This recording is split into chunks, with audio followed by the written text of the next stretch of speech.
Hey there friends, welcome back to my channel, Mystic Magic. Thank you so much for joining us today. I am super pumped and excited about today's video. We are going to be taking a look at who you were in your past life. I am so excited. I've been wanting to do a reading like this for a while. So keep in mind that we all have multiple past lives. We have many incarnations. So the messages that come through today may be a little bit scattered, but I have tried my best to create a spread that will keep us focused and on task. So basically, with past lives, what happens is our soul goes through this learning and growing process, and you can kind of imagine it as your soul moving along this timeline and choosing to reincarnate with a specific person in a specific family during a specific time period in order for that particular soul to grow and learn the lessons that it's here to grow, or that what it chooses to learn. So a lot of times repeating patterns and cycles tend to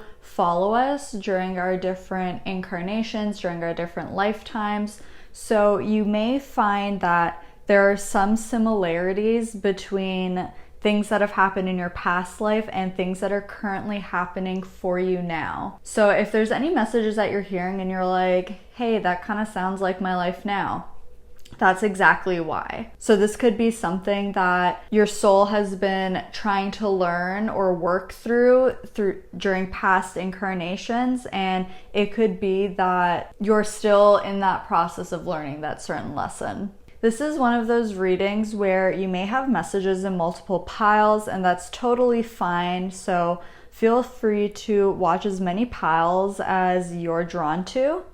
Speaking of piles, I have 4 piles prepared for you today. Over here in pile number 1, we have this little baby Bloodstone. In pile number 2, we have this Fluorite tower. In pile number 3, we have some Pyrite. And on pile number 4, we have this piece of Obsidian. So feel free to pause the video if you need some more time figuring out which pile you're the most drawn towards. And then once you've chosen, you can scroll down to the description box or the pinned comment and skip ahead to your reading. A couple of quick disclaimers before we start. Tarot is just a tool that reads the current energy, and energy is always changing. So remember that you have free will and the power to create change. Keep in mind this is a general reading, so take the messages that resonate and leave the rest behind. Don't try to force all the messages to fit for you and your life. There could simply just be messages here that are meant for other people watching that just aren't meant for you. With all that being said, let's go ahead and get started with pile number 1. Hey there, pile 1. If you chose this Bloodstone, this is going to be a reading all about who you were in your past life. So I'm going to put your crystal off to the side, put it up here. So as you can see, I already have a whole bunch of cards laid out. I created a specific spread for this reading today. I'm really hoping I can keep it neat. We'll see how we go. So before we jump into these cards, let me give you a quick little rundown of what we're going to be looking at in today's reading. So this card here is going to represent your light attributes to your personality in your past life. This card is going to represent your shadow personality aspects from your past life. And then we'll be taking a look at family life, your occupation, your love life, what society was like in this past life, your biggest challenge, your biggest blessing, your lesson learned, a special message from past you to current you. We're going to be taking a look at why this past life is coming through in this reading, And then this final card right in the center here is going to represent anything else that you need to know about your past life. So we're going to take this one card at a time. Feel free to grab a pen and a notebook if you want to write things down.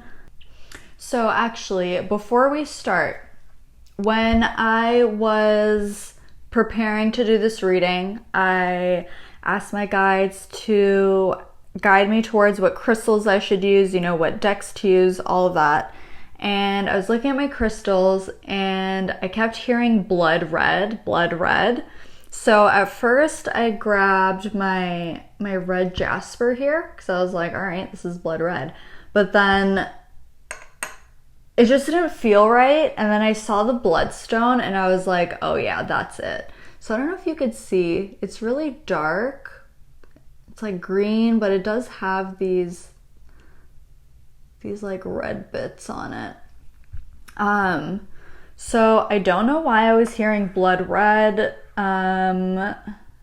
Maybe you're like a warrior of some kind, or like in the military, or just something like that. Not too sure, but it was coming through really, really strongly. So let's start off by taking a look at your personality. And the first card we're going to look at is the light attributes to your personality. So we have the Ten of Swords in reverse. So pile 1, you were really tough in your past life. No matter what kind of challenges you went through, like you were just so tough and tenacious, and it was like nothing could bring you down. That saying, fall down 7 times, stand up 8, is exactly what's coming to mind. Yeah, exactly. Like we were just talking about that. Maybe you could be a warrior. It's like you have this fighter spirit in you that just like will never give up. And to boot, I also feel like, because it can be easy to say like, oh yeah, I never gave up, but I really do feel like you went through a lot of difficult experiences, like really, really dark, heavy, difficult, challenging, lonely, or scary experiences, and it just never brought you down. You kept bouncing back, and like the people around you were like, holy shit, pile 1, like how are you functioning? How are you like, going on living after everything that you've been through? I think a lot of people were in awe about how resilient you were and how much like inner strength and inner power you had.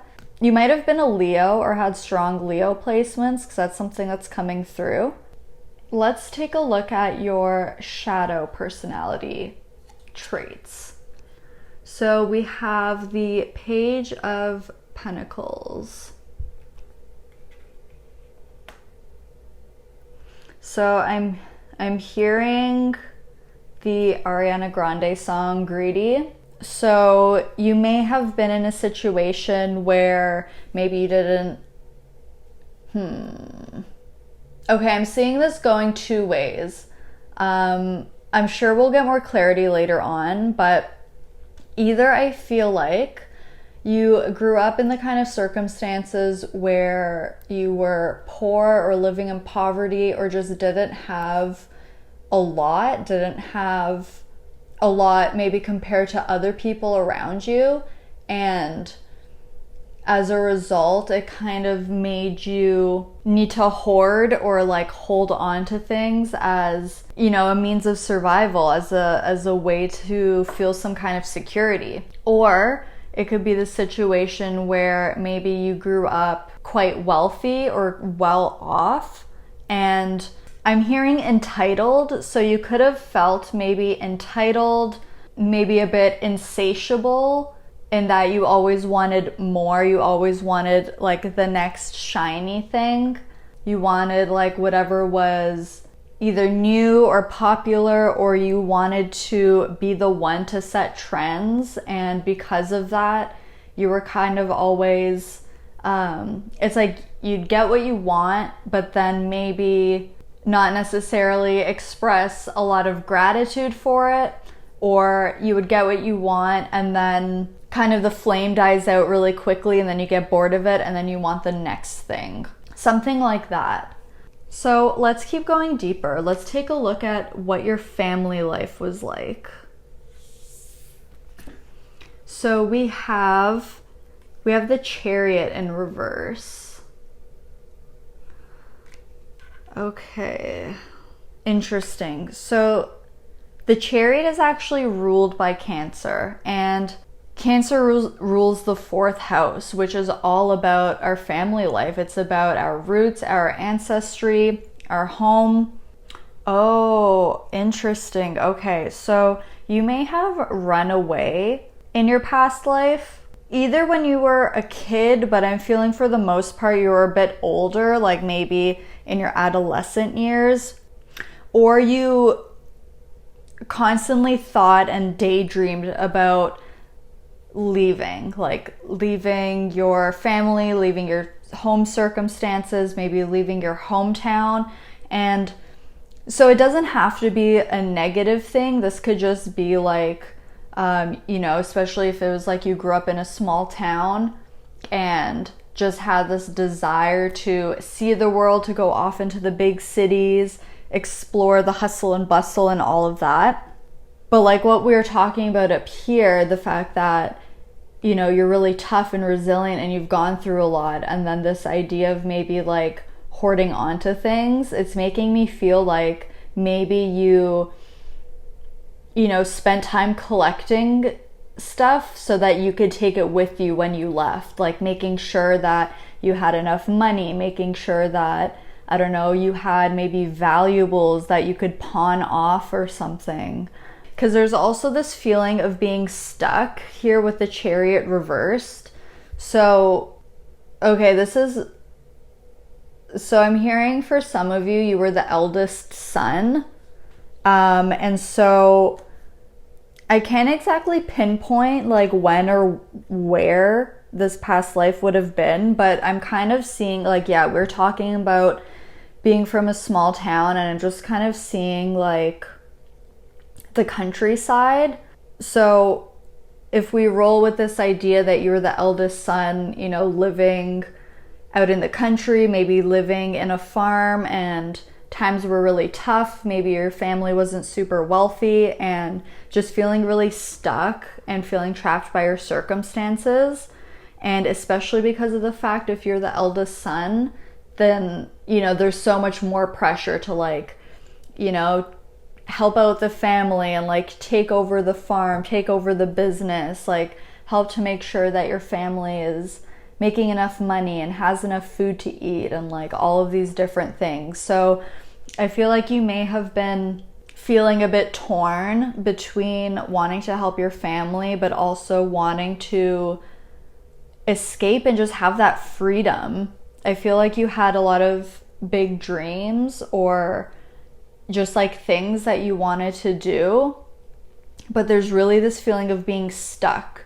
So this is either stuck because of like your family's circumstances, or feeling stuck in that you don't have enough resources to go out into the world in the way that you want to. But it's feeling like you have so much stamina and energy and willpower, and it's almost like with this Chariot reverse, like you have nowhere to put it. And it's just kind of like being pent up inside of you. That's what I'm getting. Interestingly enough, I'm also getting I'm getting kind of Sagittarius energy of like wanting freedom, wanting to move on to the next thing, wanting to explore, wanting to travel.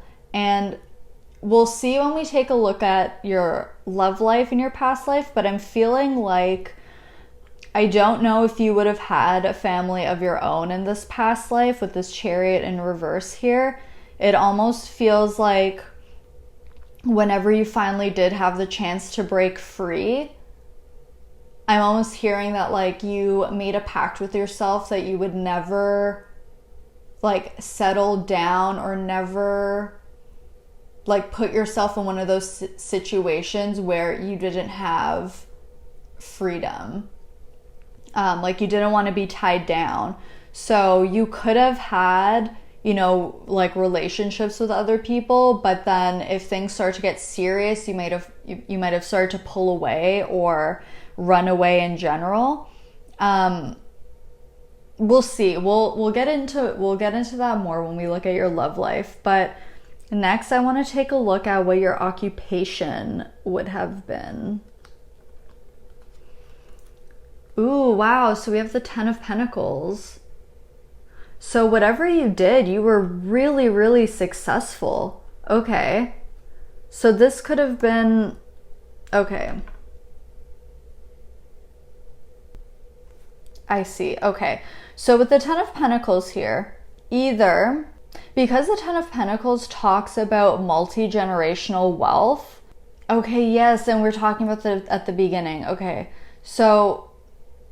if this is the situation where like you grew up really wealthy in your past life, like money clearly wasn't an issue and like you were going to inherit a lot, especially with the message of being the eldest son coming through. It's like you would have been first to the throne, so to speak.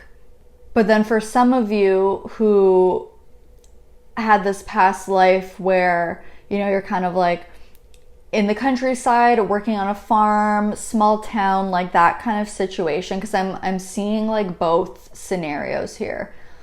So in that second scenario, I feel like you, whenever you did branch off and like leave your hometown or leave your city or whatever the case, you really made a name for yourself. Like you really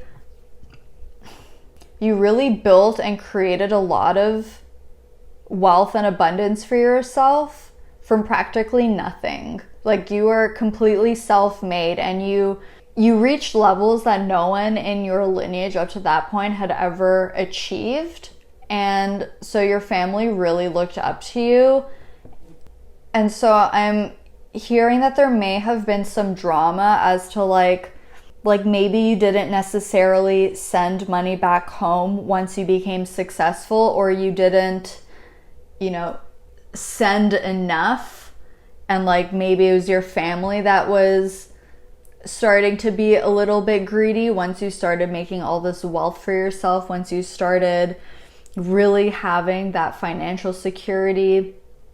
It could have been that, you know, everybody was coming to you for favors. Everyone was expecting you to, you know, pay for this and buy that and help them out in this way. And that may have caused some drama and tension.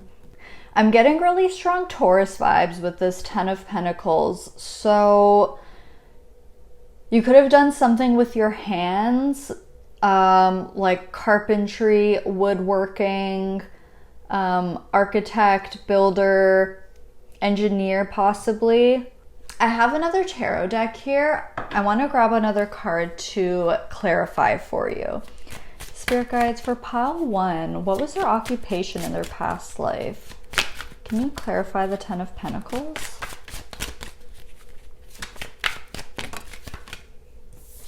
So we have the Three of Cups. And on the back of the deck, the Page of Cups. Interesting. You could have also been an artist of some kind, which would have been, you know, quite rare. You know, for someone coming from like a small town, maybe not a wealthy family, if this was a long time ago. But you were really celebrated with the Three of Cups here. Like people really, really looked up to you. You did something totally groundbreaking. You did something that like nobody had ever done or seen before.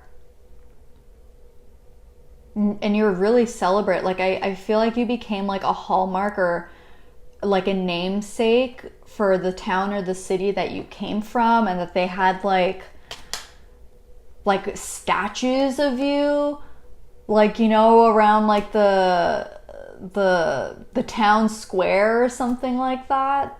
But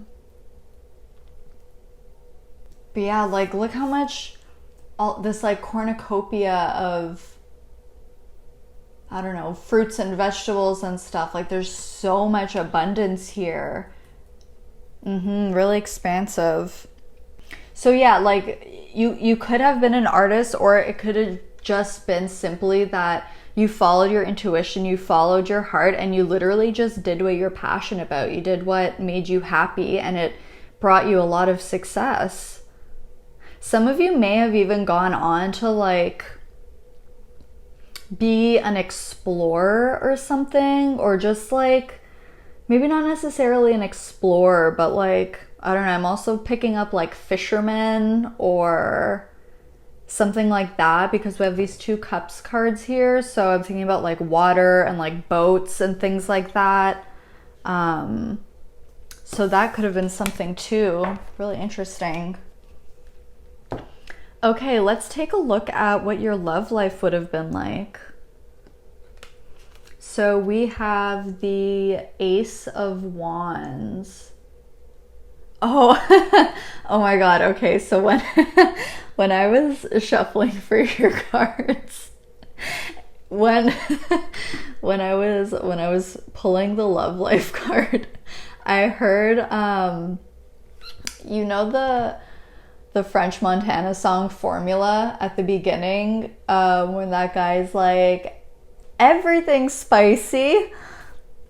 I heard that like the second that the Ace of Wands came out, and I started laughing, and I was like, please don't let me forget this, because it was just so funny.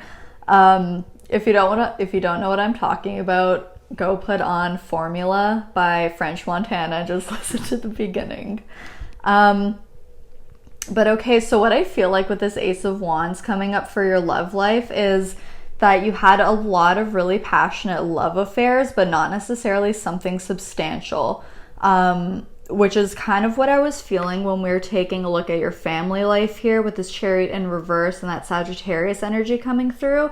So I feel like once you left home and you were out on your own, it's kind of like, you know, just like when a really sheltered kid goes off to college for the first time and they just go buck wild, and they like get all crazy and like do all kinds of shit because they've never had freedom before, so they're just kind of like going bananas. That's what I'm getting for you in terms of your love life. Like, I feel like you travel to foreign places or just different towns, and you like had all of these like short but really fiery, passionate love affairs.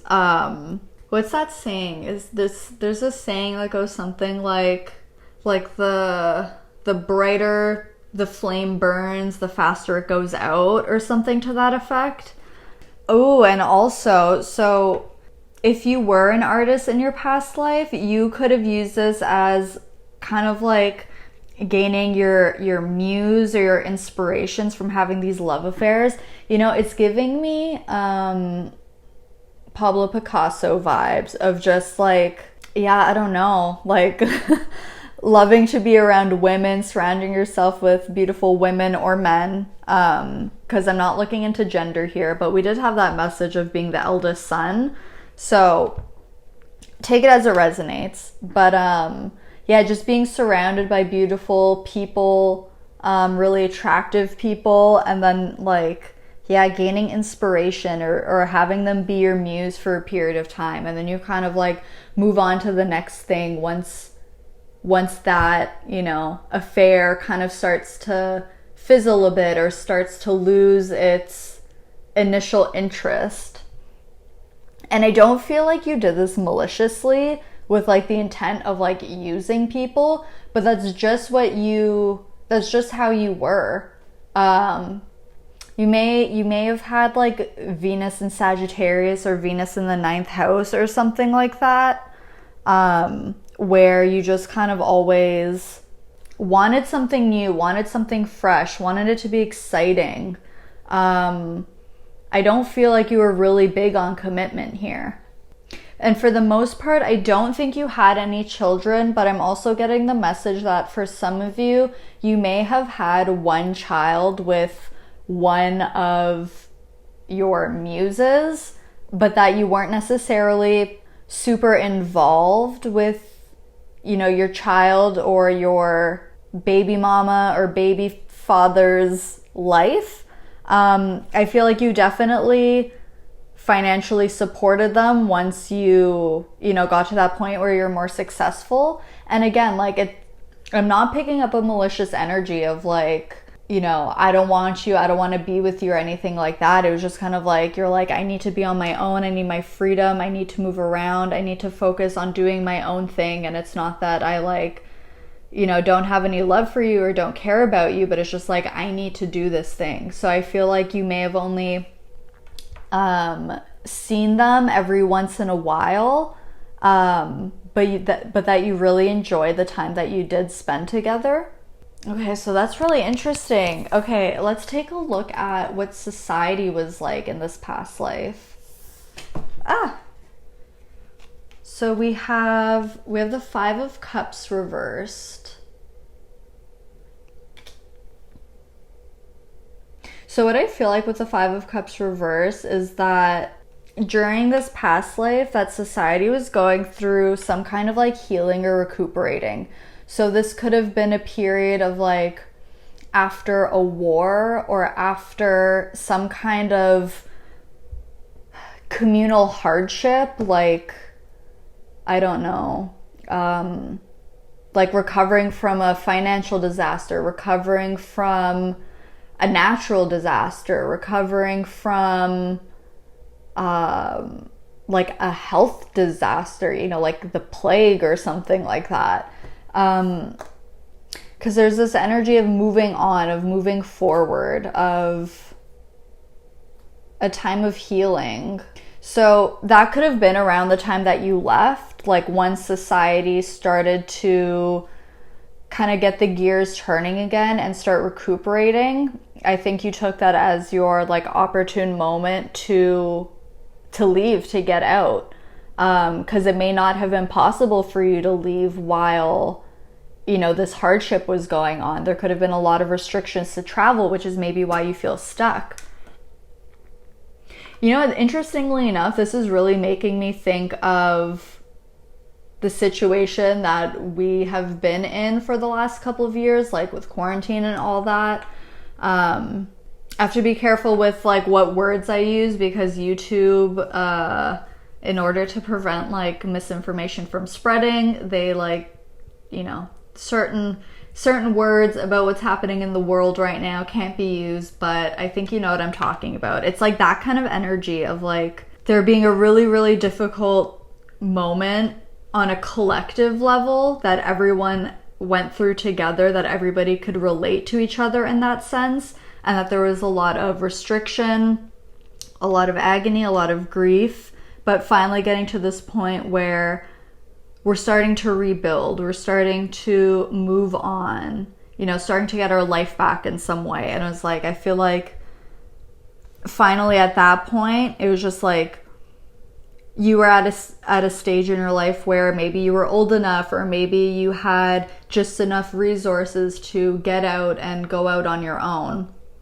But something about this feels very star-crossed, feels very like divinely orchestrated, that like this would be the perfect time for you to leave.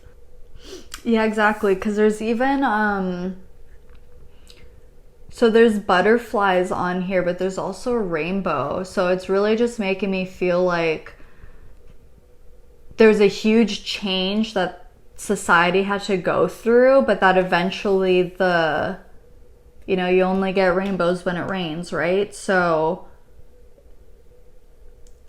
it's kind of like the calm after the storm is the energy that I'm getting here. So it could have been that for part of your life, in this past life, that yeah, there was something really, really, you know, horrific going on, like a war or something like that.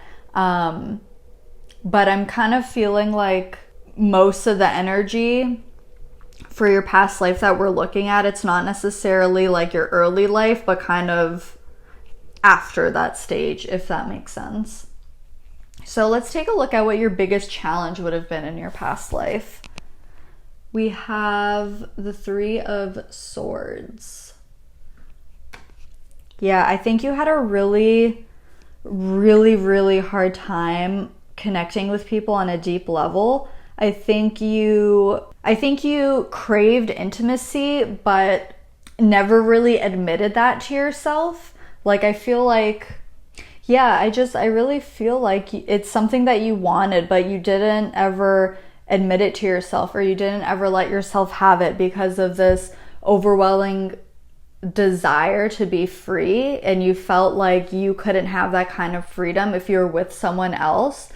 Like, you just never wanted to be in that position of being stuck or feeling like you couldn't do what you wanted to do. You couldn't go where you wanted to go. And I think in some ways that really propelled you forward, but in other ways it really held you back, because clearly you were financially very, very successful and wealthy.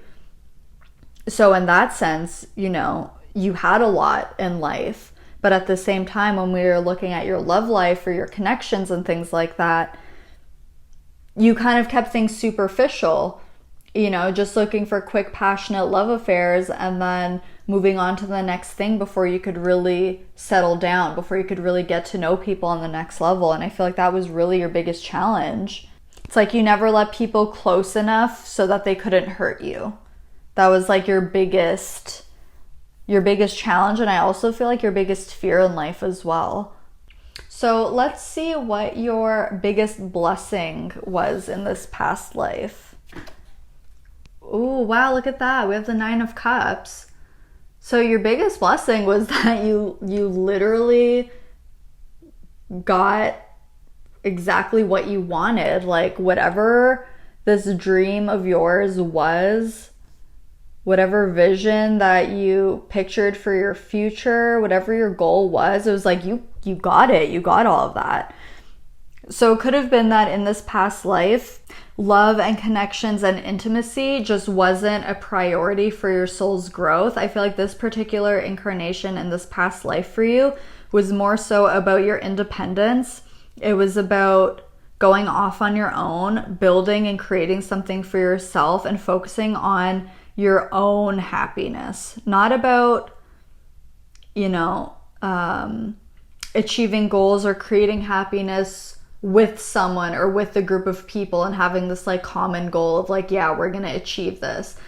This past life was all about you and like what you needed to do, what goals you had to accomplish.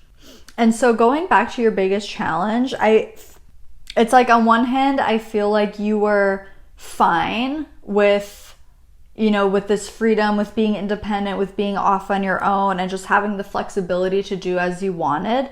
But I also feel like at times it made you a bit lonely. And I feel like there were times where you spent a lot of time by yourself, and then you would see people together who were happy, or like maybe who had a large family or had children or something, and that it made you a bit sad sometimes. Like, I wish I could have that, but like it's just not in the cards for me.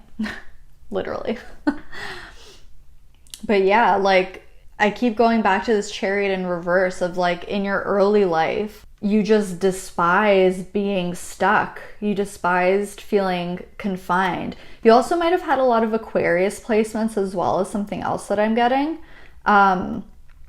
But it was like, at one point in your early life, like you decided that you were leaving this town, you're leaving this city, you're leaving the countryside, and you're like, I'm never coming back. Like I'm going to explore the world. I'm going to create my own business. I'm going to build my own house. I'm going to be really successful. And like, I'm going to do every single thing that I ever wanted to do. And I was like, you literally did it. Like, you accomplished all of that. You also may have had a lot of Aries placements too, or just like significant first house placements. Because there's like a very strong focus on the self. Oh yeah, Leo was the first sign that I mentioned. Yeah, so that really makes sense. A lot of, so basically fire sign energy is very, very strong here. Okay, so let's find out, let me see here. Okay, so this card is going to represent the lesson learned from your past life. Okay, so we have the Empress. Okay, interesting. So actually, first off, I'm getting another message coming through for the love card here. I was hearing Mr. Brightside by the Killers, the line that goes, "It started out with a kiss. How did it end up like this? It was only a kiss. It was only a kiss."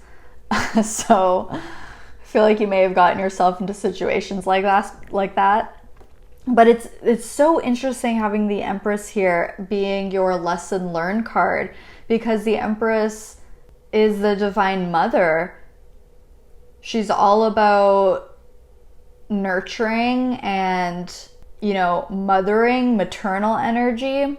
Okay, so what I'm feeling like is that I had mentioned all the fire energy that was coming through, and especially also having this Ace of Wands here, it's giving me like very strong masculine energy. And clearly you took a lot of initiative and you took a lot of action towards going out into the world, exploring, pursuing your dreams, your ambitions, chasing your desires and things like that. So I feel like masculine energy was quite easy and natural for you. But your lesson learned here is the Empress, which is the divine feminine energy. And like I mentioned with your biggest challenge, like you had a really hard time connecting with people deeply, but that was something that you had to learn. Maybe it was something that you realized kind of like by the end of your life, that it's good and well to have all of these things, but wouldn't it be nicer to be able to share it with somebody? Maybe you had accumulated all of this wealth for yourself. Oh, that's really sad actually. Because, I'd said the Ten of Pentacles talks about multi-generational wealth. So I almost feel like it's like you had amassed all of this stuff for yourself and you were really successful. And then you just kind of looked around one day and realized that you didn't have anyone to share it with or anyone to pass it on to. Or not even that you couldn't do that, but you didn't feel like you could. Because I did get the message that you may have had a child. And so you could have passed things down to your family, like, I don't know, your nieces or nephews or something like that. Or pass it on to your child's mother or father. But it was like almost this feeling of like shame or guilt that of how much you missed out on in terms of your relationships and connections with people. But it's not all sad though, because the Empress also does talk about abundance and fertility and creativity and birthing things, bringing ideas to life. And clearly you were so successful and so abundant in your past life. Even if your early life didn't start off that way, it certainly ended that way. So I also feel like a lesson learned for you in this past life was kind of mastering the physical world, mastering manifestation with the Nine of Cups, mastering the accumulation of wealth with the Ten of Pentacles here. Yeah, it's just so interesting because we have this Venusian energy coming through with the Empress, and Venus is all about attraction, love, beauty. Yeah, and I did say you may have had like Venus in Sagittarius or Venus in the 9th house or something. You were definitely amazing manifestors. With the Empress, the Nine of Cups, the Ace of Wands, and the Ten of Pentacles, like that's definitely part of a major lesson in this past life that's coming through. Okay, let's take a look at a message from your past self that they have for you right now. So we have the Queen of Pentacles.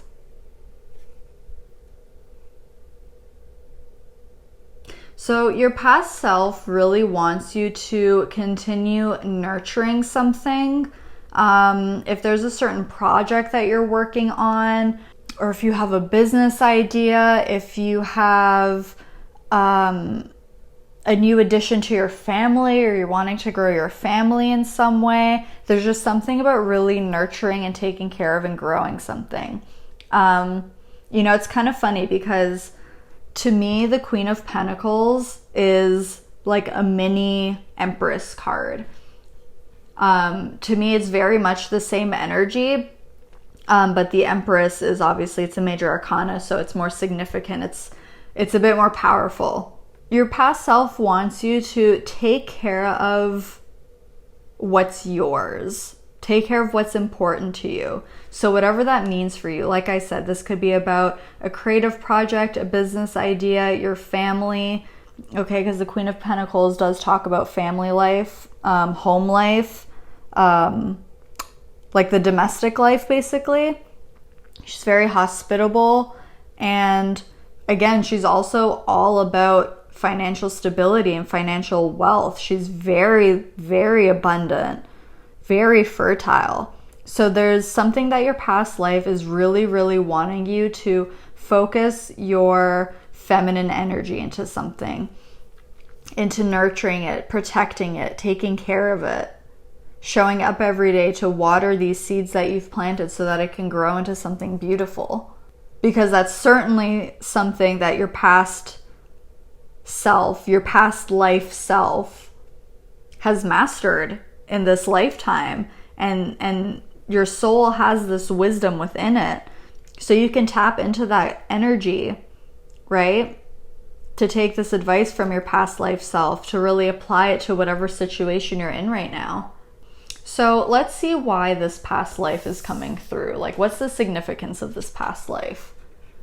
We have the Eight of Pentacles. Oh, and so when I was pulling this card, I was shuffling it, and it literally popped out and just landed on my wrist, upright, like perfectly balanced. Like, it was literally just staring at me. And as I said staring, I noticed like these three eyes on the card here. So this is definitely... So, okay, with this message that just came through and why this past life is coming through, this is definitely about career for you guys. The Eight of Pentacles talks about, it talks about career. It talks about like an apprenticeship. It talks about mastering and honing your skills.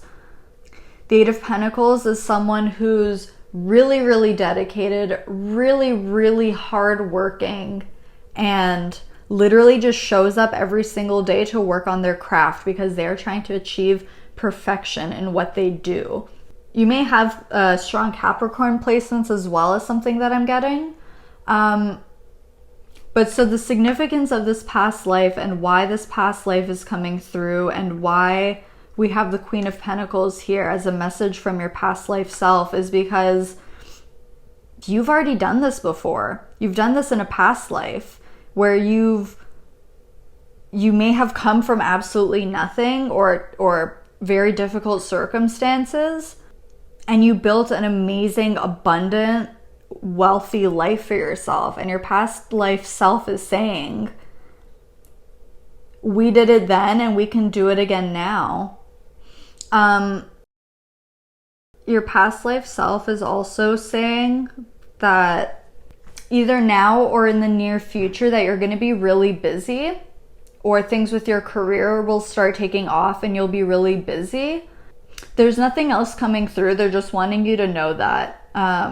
But I also heard them say that like you'll be fine, like you're equipped to deal with it. So if you're not busy now, expect in the near future, hearing like 3 to 6 months, could be a busy time for you when it comes to your work. So you could be taking off, you could be growing to new levels, you could be expanding your business. It could be a lot of different things. So let's take a look at anything else you need to know about this past life. We have the Nine of Swords. Your past life self wants you to know that, okay, Your past life self doesn't want you to take in all of these messages about how financially successful, how wealthy, how much freedom they had, and all of that, and ignore the fact that it took a lot of hard work, that at times they were very lonely, they suffered a lot as well. There were some really dark and heavy times that they had to go through, and that they had to overcome a lot of their own demons, a lot of societal pressure, a lot of overthinking, a lot of doubting themselves. And they're saying that not to ignore that part of the story, not to just look at the happy ending and what they achieved, but to acknowledge the whole journey, the whole process, the ups and the downs, the light and the dark. Because if it wasn't for these difficult times, if it wasn't for these, strenuous circumstances, that wouldn't have created that fighter spirit within them to persevere, to continue on in order to achieve their goals. And so they're saying that, like, you can have it all too. You can have your wish fulfillment. You can have your manifestations. And to not let any doubts or fears or insecurities get in the way of that you're more than capable of overcoming them. Oh, wow. Wow, you guys, look at this. You remember right at the beginning that I said when I was trying to choose your crystal that I was hearing blood red? Look at that in the card. Wow. Yeah, it was like your past life self put in so many blood, sweat, and tears in order to achieve their goals, and that the road to success isn't always easy or happy all the time, that there's a lot of challenges too, but that shouldn't be something that holds you back. So Pile 1, I'm going to end this reading here. Let me know in the comments what you thought of this. I'd be super interested in hearing about if any of this resonated for you. Be sure to like and subscribe if you enjoyed watching, and hit the post notification bell so you never miss out on when I upload a video. I love you so, so much. Thank you so much for letting me read for you today, and I'll see you in my next video. Bye, guys.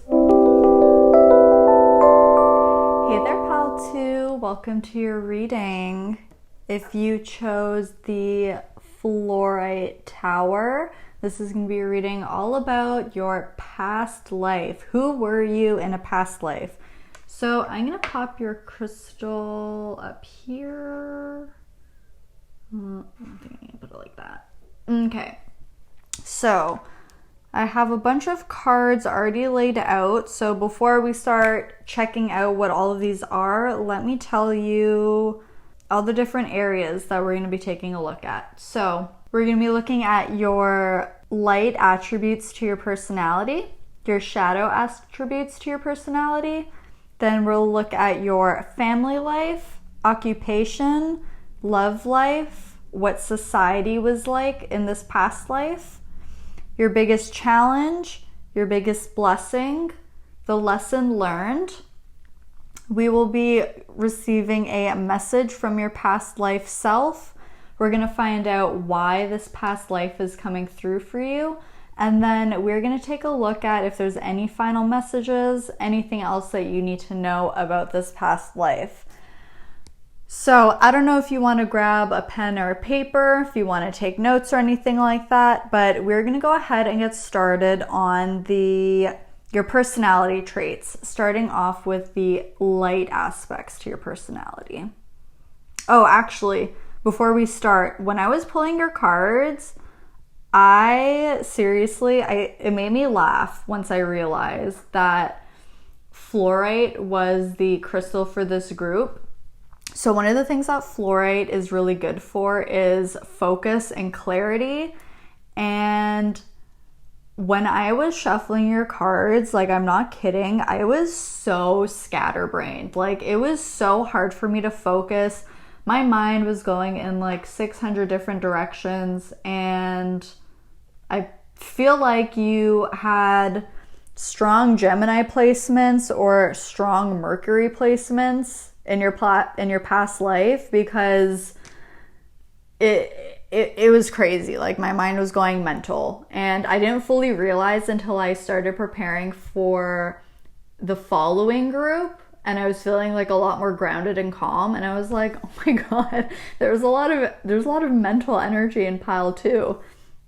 So this could be any of the air signs, but I was like, immediately I was like Gemini, Mercury energy. So let's see how that ties into the rest of the reading. But let's take a look at your light attributes to your personality. Okay, so we have Justice.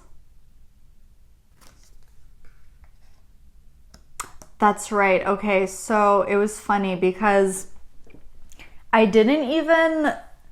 hadn't even started shuffling. I was just holding the deck in my hands, and every time I would, like, you know, whatever, just like slightly move my finger, the Justice card kept trying to pop out, and I saw it, but I didn't. I was just like, okay, like whatever, I'm gonna start shuffling. And then as soon as I went to start shuffling, like it had immediately dropped out. So I was like, okay.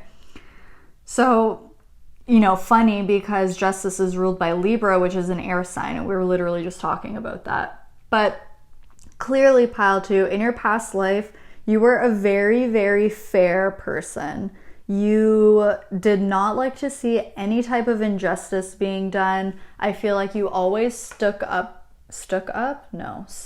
for people, especially like underdogs, or, you know, the outcast, or just maybe standing up for people who are different, who might have been picked on, bullied, or were judged in some kind of way.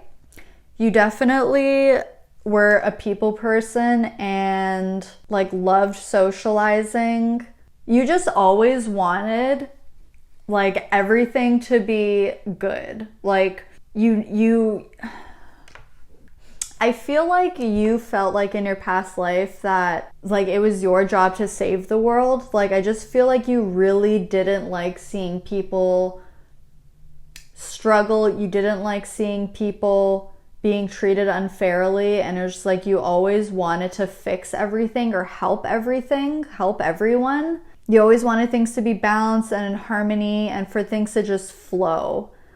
We're gonna get into it later when we look at occupation and society and things like that, but I really feel like you would have done, you know, some kind of humanitarian work.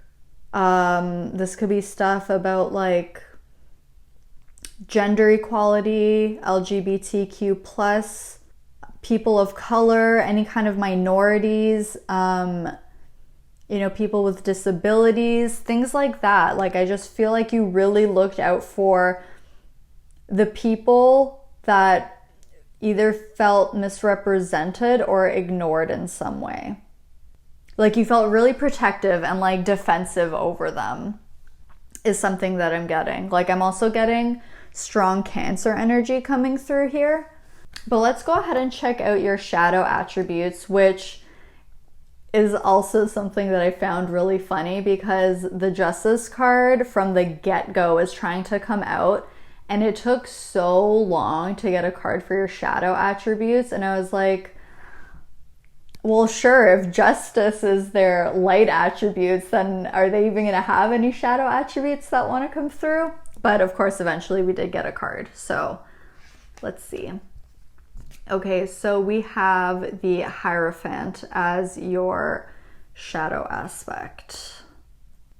So what I'm getting with the Hierophant is, it's you know, this is interesting because the Hierophant talks about being traditional. It talks about the status quo. It talks about conforming, but I feel like that's not your energy. I feel like you were ahead of your time, or you're more progressive than the people around you. So you might have been an Aquarius as well, but I feel like with your shadow attributes, you really were kind of like stubborn and stuck in your ways, and were trying to just convince everyone at every chance you got why you were right about something. There's almost this feeling of like grandiose coming through, or oh, I need to look up the word. Hold on. So I had to look up the word because I couldn't remember what it was, but the word that I was looking for was aggrandize. And it's really funny because one of the definitions for it, when I looked it up, it says, enhance the reputation of someone beyond what is justified by the facts. And we literally have justice here. So you could have been in this like hardcore pursuit of seeking justice, or maybe wanting to be in a position that was powerful enough so that you could kind of create the change that you were wanting to see. It's not feeling negative. It's more like, I'm almost getting just that like you would stop at nothing to kind of reach the level that you wanted to achieve, or you would stop at nothing to defend someone or help someone, or you would stop at nothing to make things right, or maybe force other people to make things right on things that they had done wrong. It's a really interesting message because it's not quite like the Hierophant card, but that's what's coming through.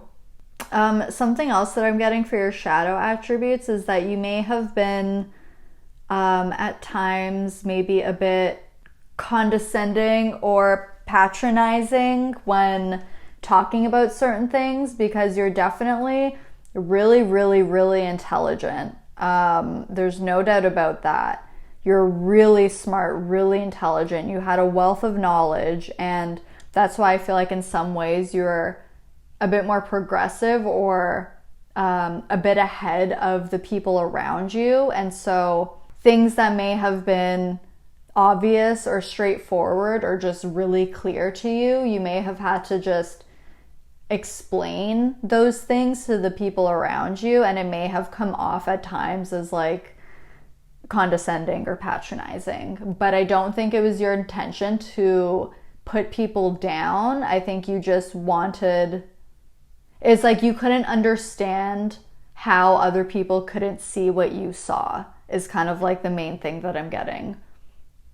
So let's take a look at your family life. Okay, so we have the Tower.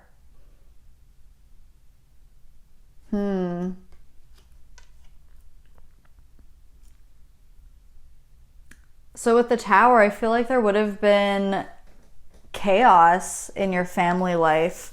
So this could be like growing up and realizing that, you know, a parent figure or a sibling or just any kind of family member just wasn't who you thought they were. Like you could have, oh, that's interesting. It's like, I'm seeing like a kid eavesdropping on like a conversation, or like spying and like finding something out that they weren't supposed to know, but that it totally changed their views of a certain person. So this could be like, I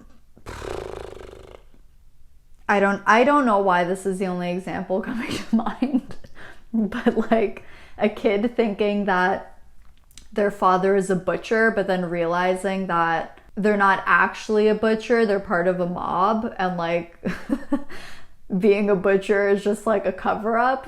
So I don't know why, like this is very Sopranos kind of example coming through, but that's what I'm getting. It's like life in some way was built around this lie or built around this illusion, but because you were young, you had no idea and you just thought it was reality. And then at some point you learned the truth and it was like your whole reality came crashing down.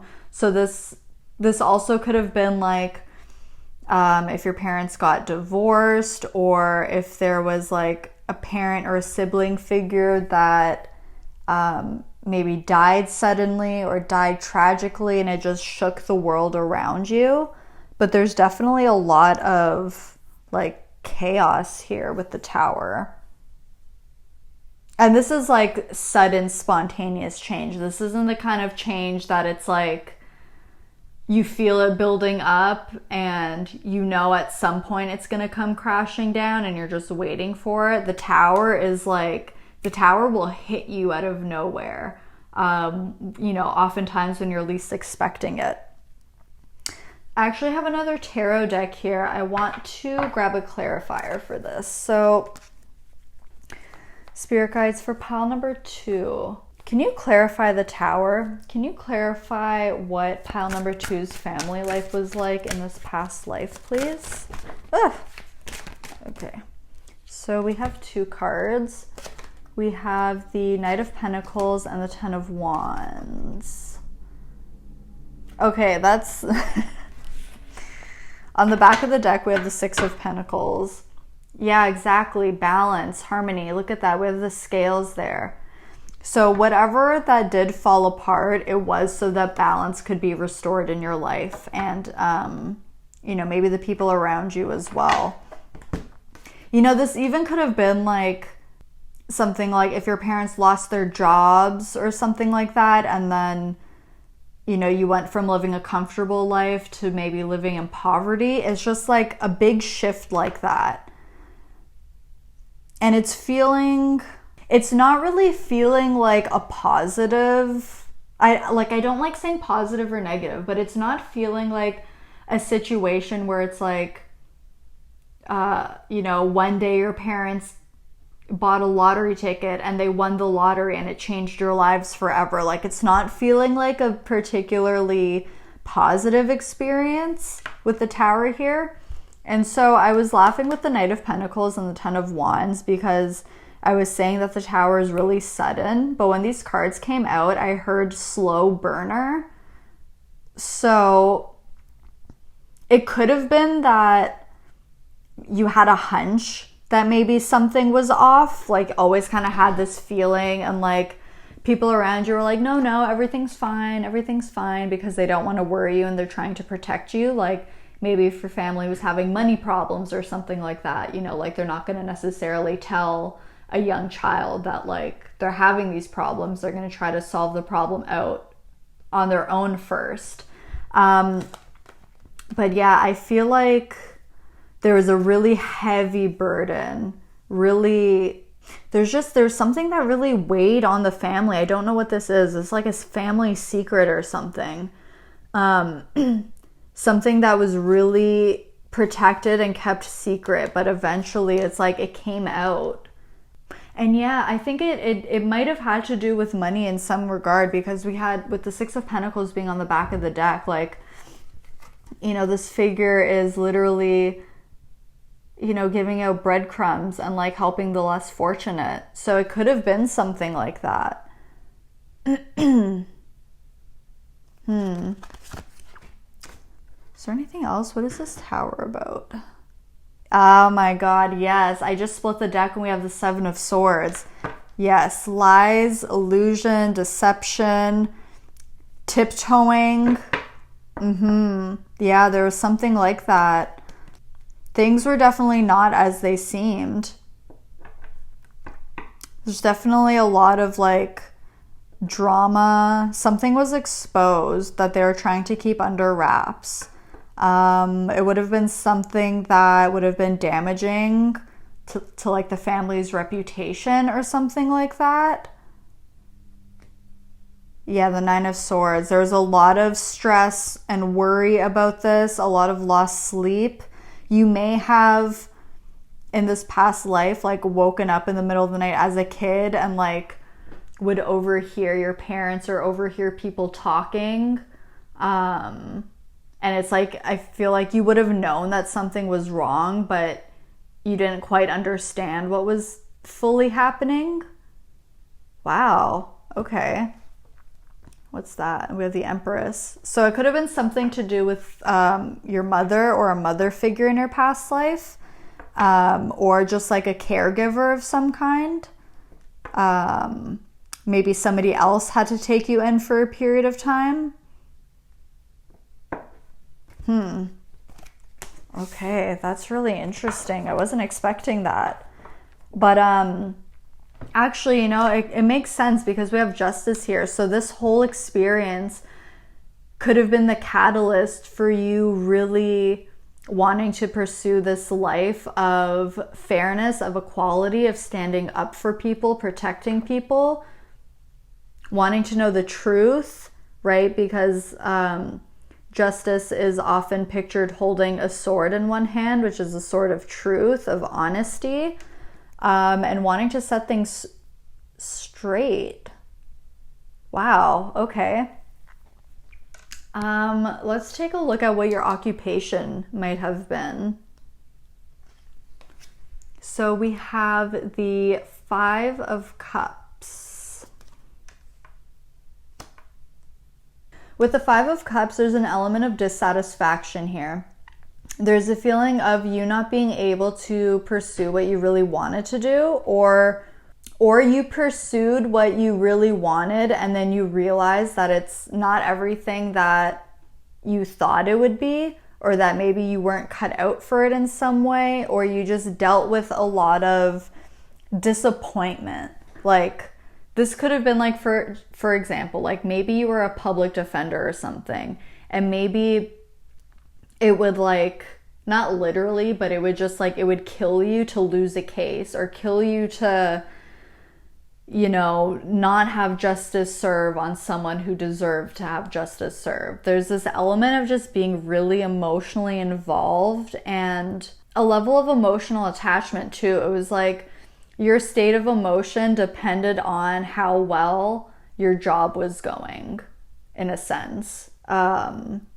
Like very up and down, kind of erratic. Like if things were going well, or back to this public defender case, you know, if you won a case, you'd be really happy, really joyful, super grateful, you know, like things are working out. This is what I'm here to do. I'm making big change. Like, I'm really proud of myself. I'm really happy that I could help this person. But if things didn't go your way, or if you lost the case or something, it would feel like the end of the world. It would feel like I'm a failure. You know, I was supposed to help this person, you know, who maybe has less privilege than me, or had this horrible thing happen to them, and I've really let them down. And so I'm like this huge disappointment. It's something like that. Like, you were just, yeah, really, really strongly emotionally involved.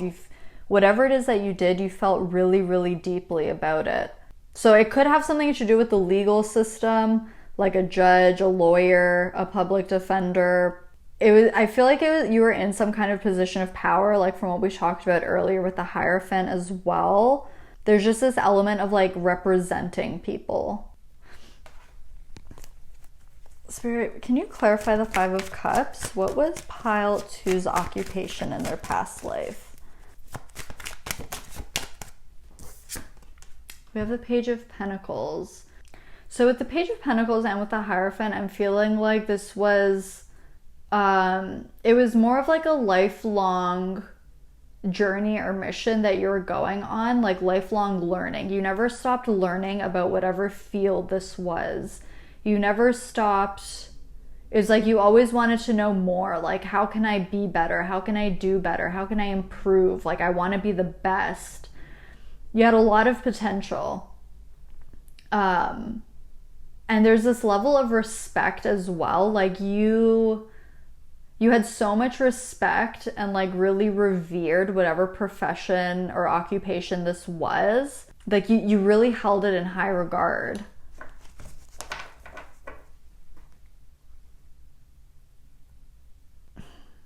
That's interesting. So I split the deck and we have the Seven of Cups here. So I feel like you had a lot of different occupations or a lot of different jobs. Like, you may have tried out a lot of different things with the Page of Pentacles as well, until you found like the one thing, like the thing that you knew was going to be the one. And that could also be where some of this disappointment comes from, where it's like you may have tried out a lot of things and like invested a lot of time and energy with the Page of Pentacles, and then, you know, come to find that like there's no satisfaction in it, or maybe you weren't as good as it good at it as you want it to be.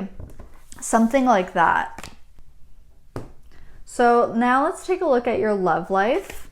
And we have the Three of Pentacles. So I'm hearing that your love life was work. And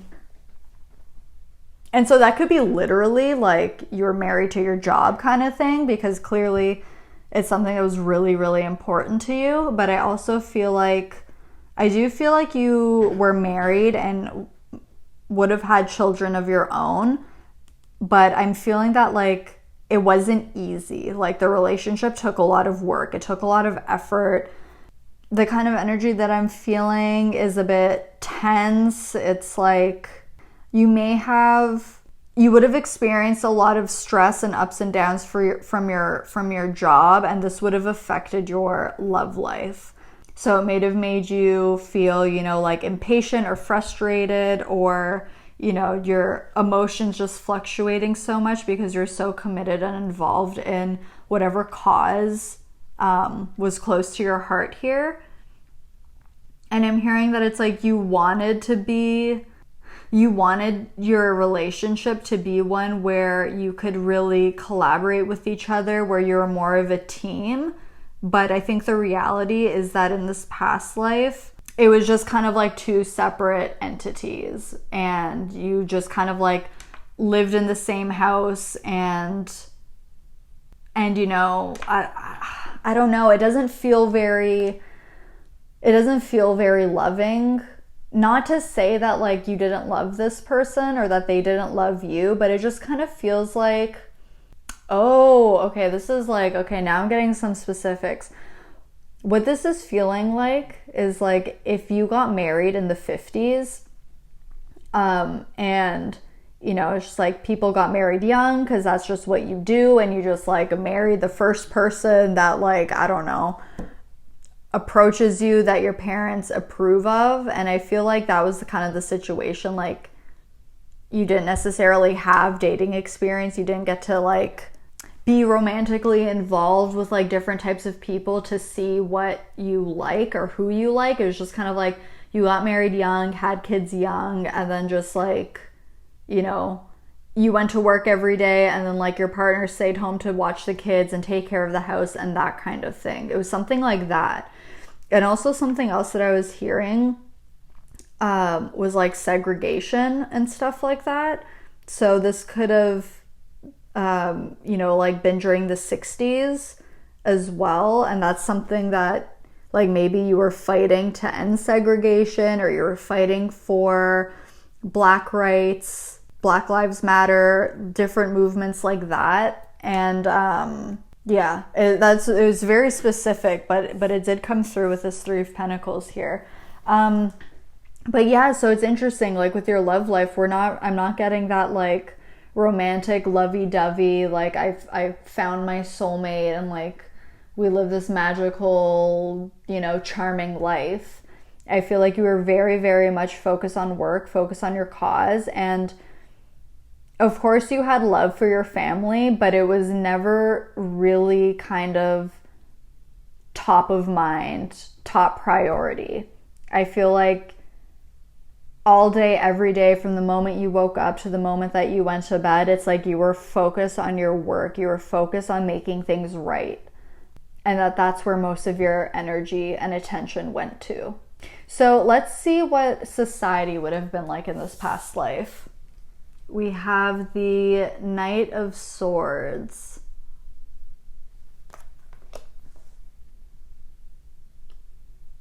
Yeah, you see, like, this is so interesting. This Knight of Swords is crying. And it's like, swords represent communication and stuff. So it's like there could have been a lot of hurtful words going around in society. Like if this was about like racism or about women or about, minorities, people with disabilities and things like that. Like I'm just like really, really strongly getting that message with this group. I'm also hearing divisive. So yeah, I feel like there would have been a strong divide in society about something. The Knight of Swords is also like a really impulsive, fast-moving energy. So I feel like just a lot would have happened. And I know that like that sounds really general, but I just feel like, for example, like every day when you turned on the news, there would just be like, you know, more stories about injustice or more stories about this, and like this thing's happening and that thing's developing, and like stuff is escalating and stuff is falling apart. I just feel like there would have been like a lot going on. There would have been a lot of people thinking and speaking impulsively, irrationally. It's very ungrounded energy, which I was feeling from the get-go when I was talking about this fluorite crystal. Yeah, I keep being taken back to the 50s because I also just, I just heard like atomic bomb. Sorry if this is really triggering. I know this is like a really heavy, very real, like topics that we're talking about that still affect us today. But like these are the messages that are coming through. So I would say that this past life that's coming through, you would have grown up in like the 50s and 60s, and I'm honestly being taken to like North America. You could have been in a different place in the world, but like they're really taking me to, you know, like the era of segregation and slavery and things like that happened in the US during like the 50s and 60s and 70s and things like that. And with the Knight of Swords, I heard that a lot would have gone on behind closed doors.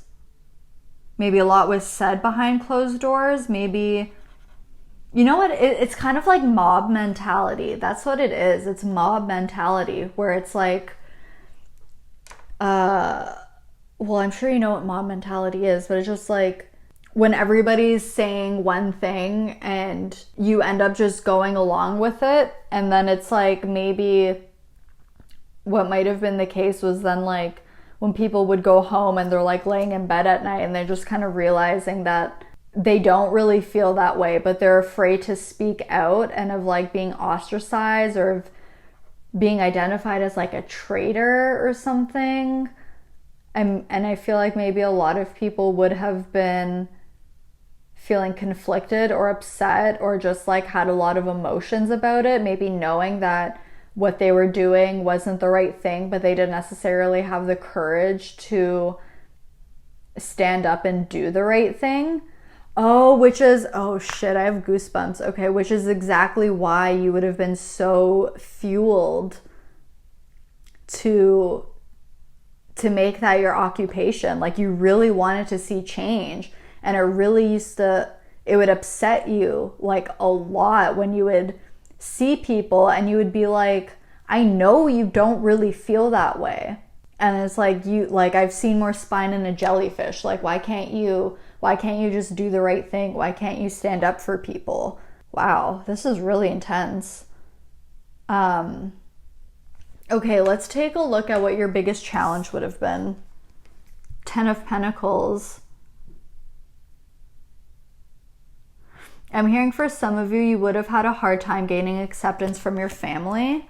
Maybe they didn't agree with what you were doing in terms of your occupation. You might have also had a hard time making a lot of money from what you were doing. Like, for example, again, going back to this public defender, or just in general, if you were involved in like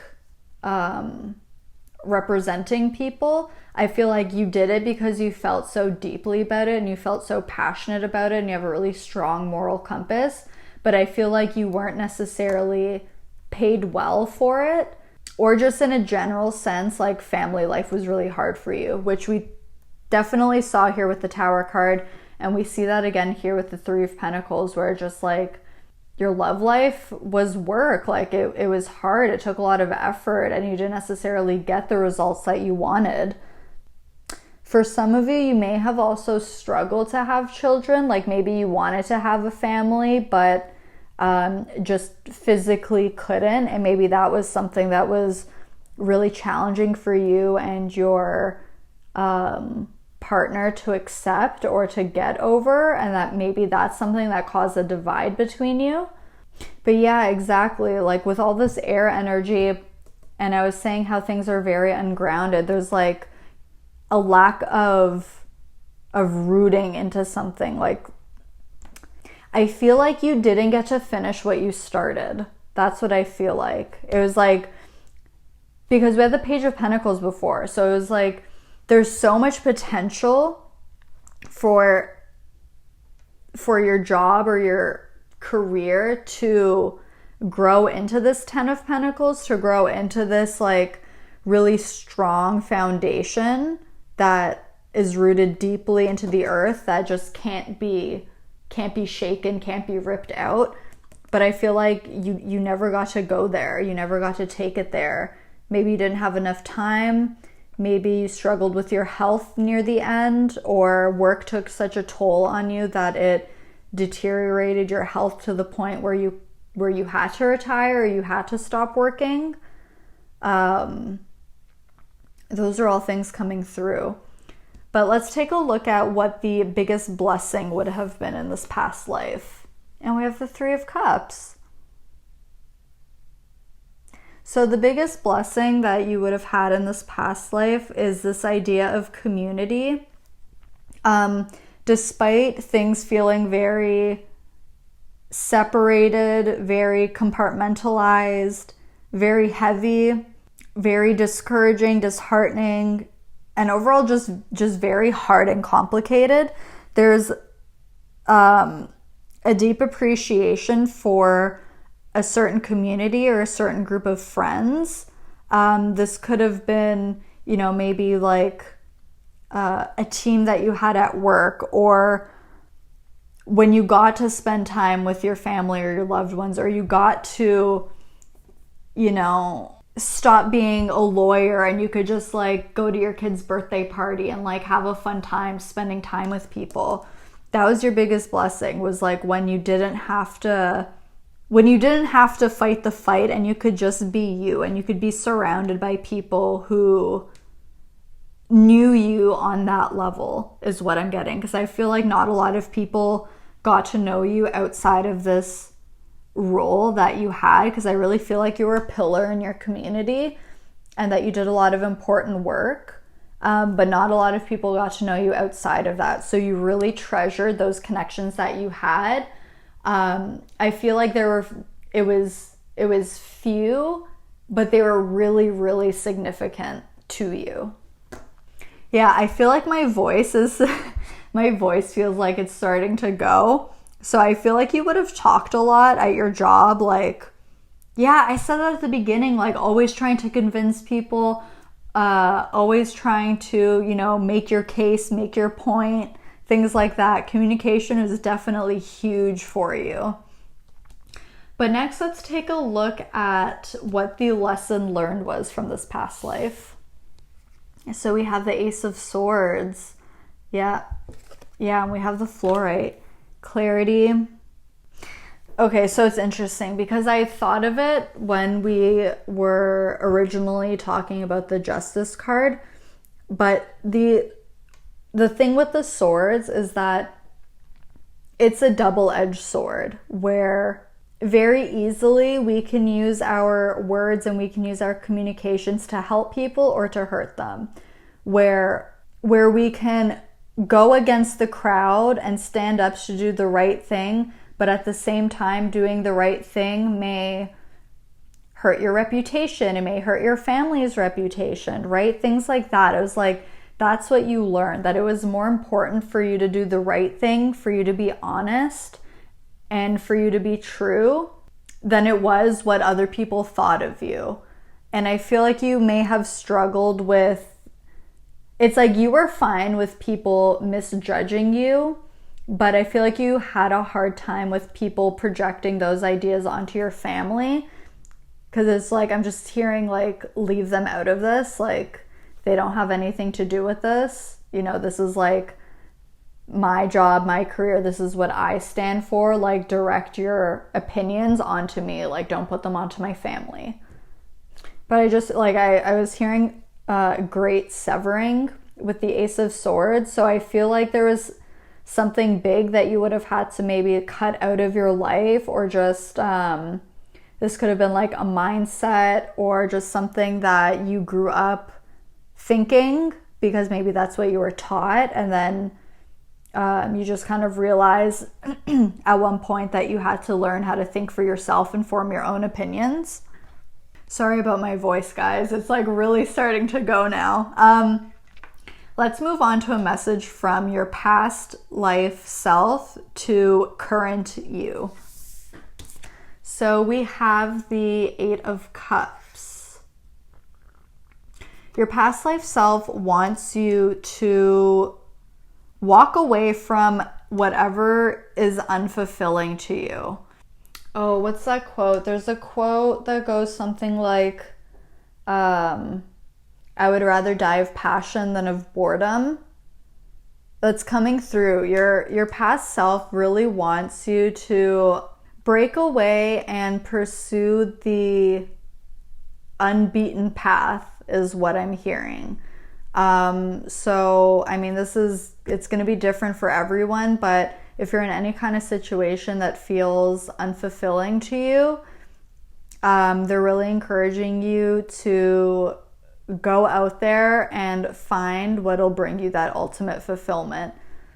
Because it's clear that on a soul level, you have so much heart and passion and drive and like a willingness to commit yourself fully and wholeheartedly to something. And I feel like you may not have quite found what that is yet.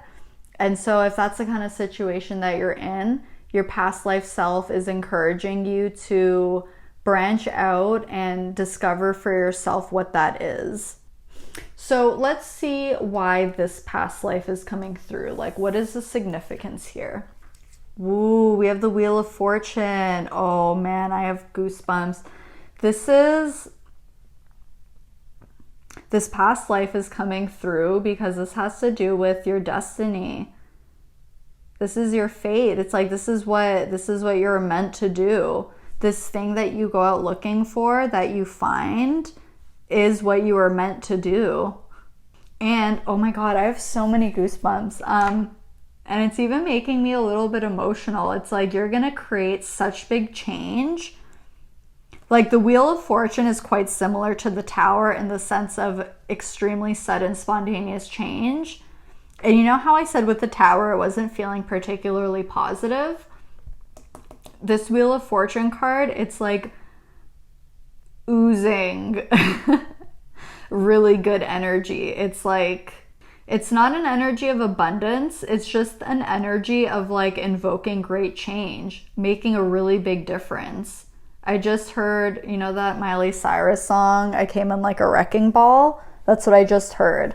Like, you are here to disrupt something. You are here to break down illusions of some kind. So like, you could be a whistleblower or like an investigator. I don't know. This is pretty crazy. But your past life self is really trying to guide you and lead you into the direction of your destiny. Holy crap, this is insane. This is like, yeah. And I also heard Eye of the Storm. So I feel like whatever this is, it's like you're going to be at the center of it. You're going to be at the center of it, and there's going to be like all this chaos, and you're going to come in swinging, coming in fighting. Like, there's something major that you're here to do. And the Wheel of Fortune is ruled by Jupiter, which is, you know, very fortunate, very abundant, very lucky, very blessed.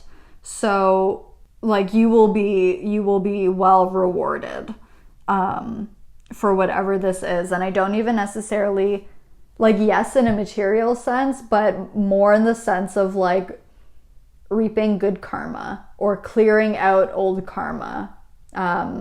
Something like that. Let's take a look at your final card, which will be anything else that you need to know about this past life. We have the Star.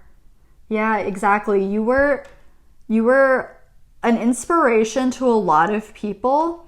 When whether people admitted it to you or not, you're an inspiration to a lot of people. I feel like it goes without saying that all the people that you stood up for and represented or fought for, of course, were very inspired by you. But I feel like even the people, like we were talking about with this Knight of Swords, like even the people who didn't have the courage to stand up, didn't have the courage to do what you were doing, they may not have ever said it to you in this past life, but they were really inspired what you were doing. And yeah, friggin' the stars ruled by Aquarius, and Aquarius is all about breaking conventions. And look, if you understood how many goosebumps I was getting during your reading, like, this is crazy. Definitely. Yeah, it's like unfinished business. Like I was talking about the Ten of Pentacles. It's like, I feel like in this lifetime, you could be fulfilling this mission that you have. Definitely some kind of humanitarian work, something about communities. And it's not just about setting things right, but it's also about the healing that happens after that, helping people to heal, helping people get closure, helping people recuperate, helping people to start over and start from scratch and rebuild. Because like, we literally have the tower, and the star naturally comes after the tower. So it's like, after everything comes crashing down, it's like, you know, you're left with nothing. Traditionally, the star is depicted with a naked woman on it, showing, you know, the vulnerability and showing that, you know, how much was lost with the tower coming down. But it's like, you're here to bring hope to people. You're here to be a guiding light to people. Wow, this is so beautiful. Pile 2, I'm going to end this reading for you here. I would love to know so much what you thought about this down in the comments. Let me know how it resonated for you. Be sure to like and subscribe if you enjoyed watching, and hit the post notification bell so you never miss out on when I upload a video. I love you so much. Thank you so much for letting me read for you today, and I'll see you in my next video. Bye guys. Hey there, Pile 3. If you chose the Pyrite, this is going to be a reading all about who you were in your past life. So listen, I've been super excited to film your pile because literally I was getting such strong messages right off the bat before I even started pulling your cards. So some very specific messages that I got was 1400s Venice, Italy. I know it's really specific, and it's obviously no coincidence that we are using the ancient Italian tarot. That time period came through straight away, really clearly. So I'm excited to see what the rest is going to be about. Also the message of like merchants and things like that, and like, you know, Marco Polo type stuff. I know Marco Polo was before the 1400s. I had to look it up because history is not one of my strengths. So I don't want to embarrass myself, so I Googled it. So I know that it's not like actually Marco Polo, but it's that kind of vibe. So before we start taking a look at what all of these cards are, I'm going to tell you what they represent. So we are going to start off by taking a look at your light attributes for your personality, and then your shadow attributes for your personality. And then we'll be taking a look at your family life, your occupation, your love life, what society was like, your biggest challenge, your biggest blessing, the lesson learned, a message from your past life self, why this past life is coming through today in this reading, and any final messages, anything else that you need to know about this past life. So let's go ahead and get started by taking a look at your light attributes. So we have the Fool.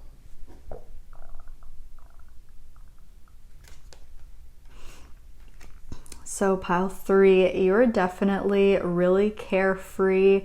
You're really adventurous, a real free spirit. You definitely like to roam around. You definitely like to travel, go exploring. You're really, really curious. You had this childlike enthusiasm and just like zest for life. I feel like you are one of those people, or like when you were a child in this past life, that would ask why a million times. Like, why is the sky blue? Why does the moon look like that? I don't know. All kinds of things all kinds of like questions like that kids like to ask. You were just like very inquisitive. I also feel like you were a bit of a daredevil. I feel like you went off on like little expeditions with your friends, just like, packing up snacks for the day and then like going off to explore like a creek that somebody found, or like going off into the forest, or just like doing little things like that, just like super adventurous, like very Sagittarius energy of like Sagittarius and Gemini, just like really curious, wanting to explore, wanting to know things. And I also do feel like you would have gotten yourself into a bit of trouble here and there just by being so curious, or like running off to do certain things you may not have like thought before you acted. You probably just would have been like, yeah, just like really spontaneous and impulsive, and just like that may have gotten you into some situations. But I'm not picking up like nothing like serious, but just like maybe being scolded or something like that after the fact. But let's go on and take a look at your shadow attributes. Okay, interesting. We have Temperance. So yeah, there's that Sagittarius energy coming through. So I feel like pile 3, you would have been, I did mention impulsive. I feel like you were also impatient, and maybe didn't necessarily, you did not like being bored. You really didn't like being bored. That was like your biggest pet peeve. Like you hated being still, you hated being stuck, you didn't like when things were calmly moving along and just like an average day. Like, no, you wanted adventure, you wanted something crazy to happen. You had this energy about you that you just like, it felt like you were going crazy if you couldn't just like run off and like do something cool. I also feel like you enjoyed misbehaving and didn't like, I don't know, it's just like the image that I'm getting is, it's like what they're showing me is like a kid at a boarding school or something like that, or like, is it boarding school where they have nuns? I like, not a convent, but like with like, I don't know, nuns and priests like teaching kids. I feel like that's a boarding school.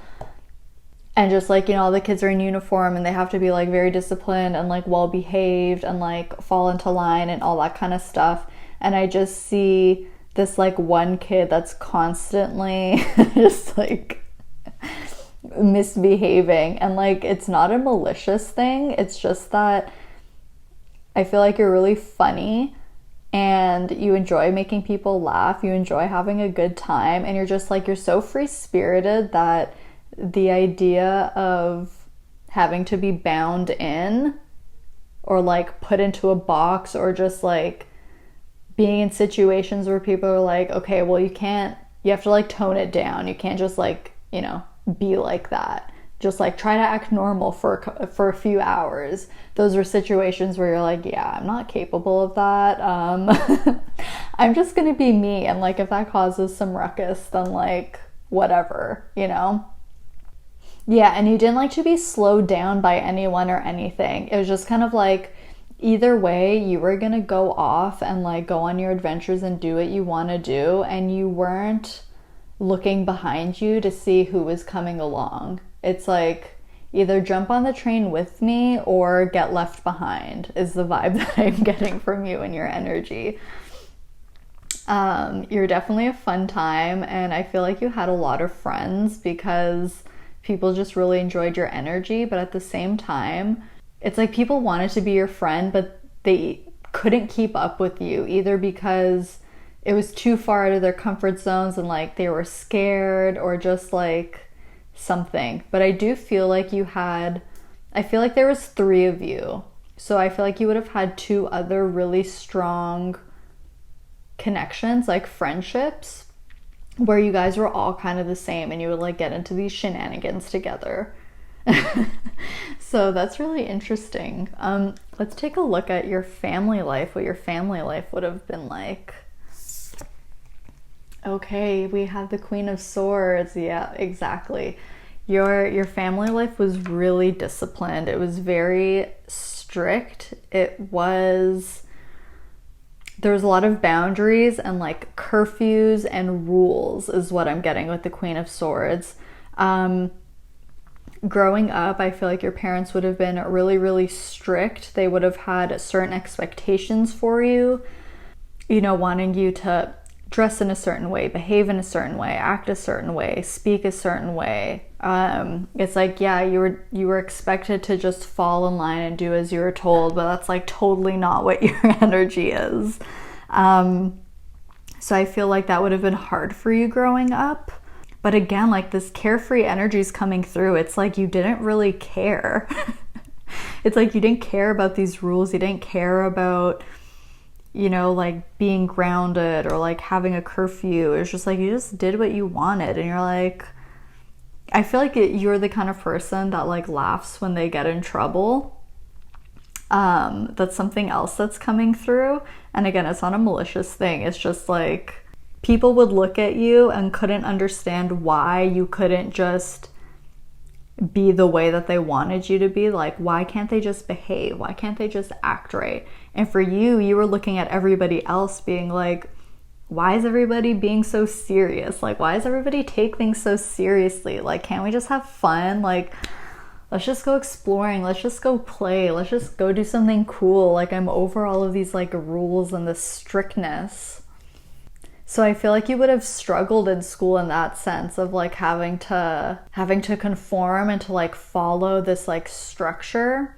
But yeah, like I was talking about boarding school earlier. So it's like your parents may have sent you away to a school or like some kind of, you know, like boot camp type situation because maybe they couldn't, not necessarily that they couldn't handle you, but more in the sense of like, they just really wanted to give you some structure and they were like, yeah, like this is gonna smarten them up. This is gonna help them, you know, like mature and grow up a bit and like, you know, act more normally.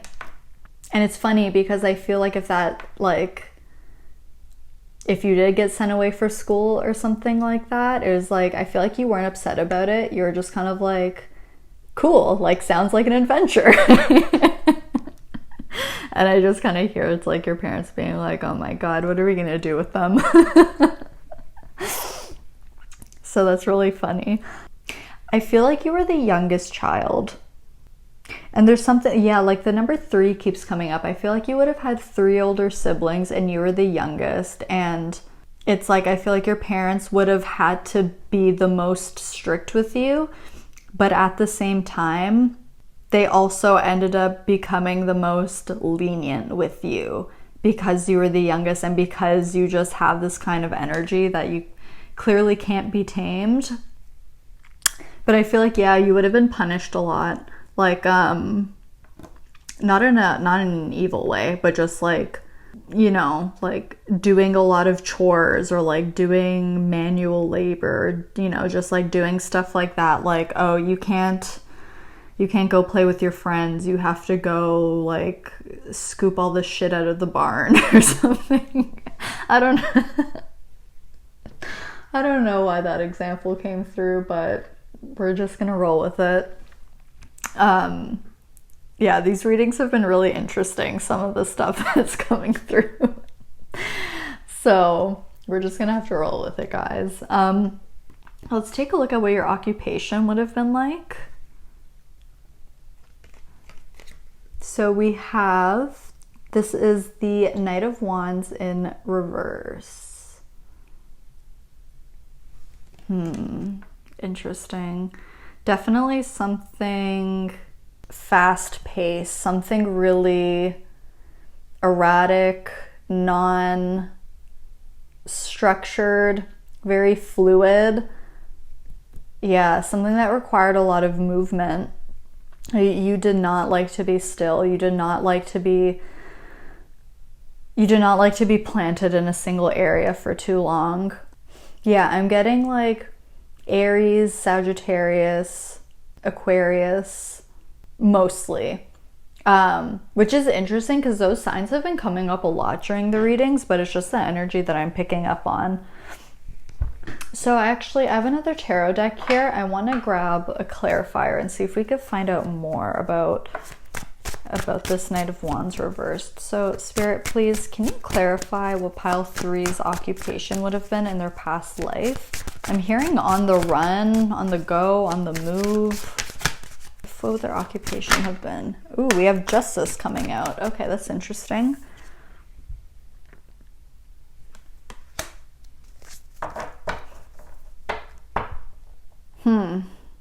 Okay, so this is really interesting because in one of the other groups, Justice was one of the cards in the spread, and the energy was really, really strong and just like was kind of the whole basis for the entire reading.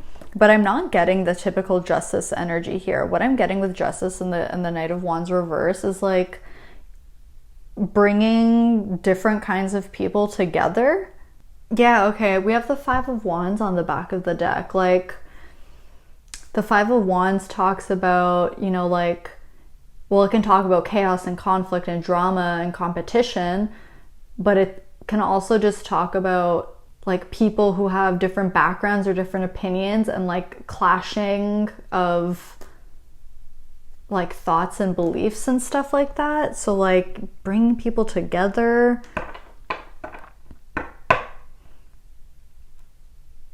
What's going on? What was pile 3's occupation in their past life? The High Priestess.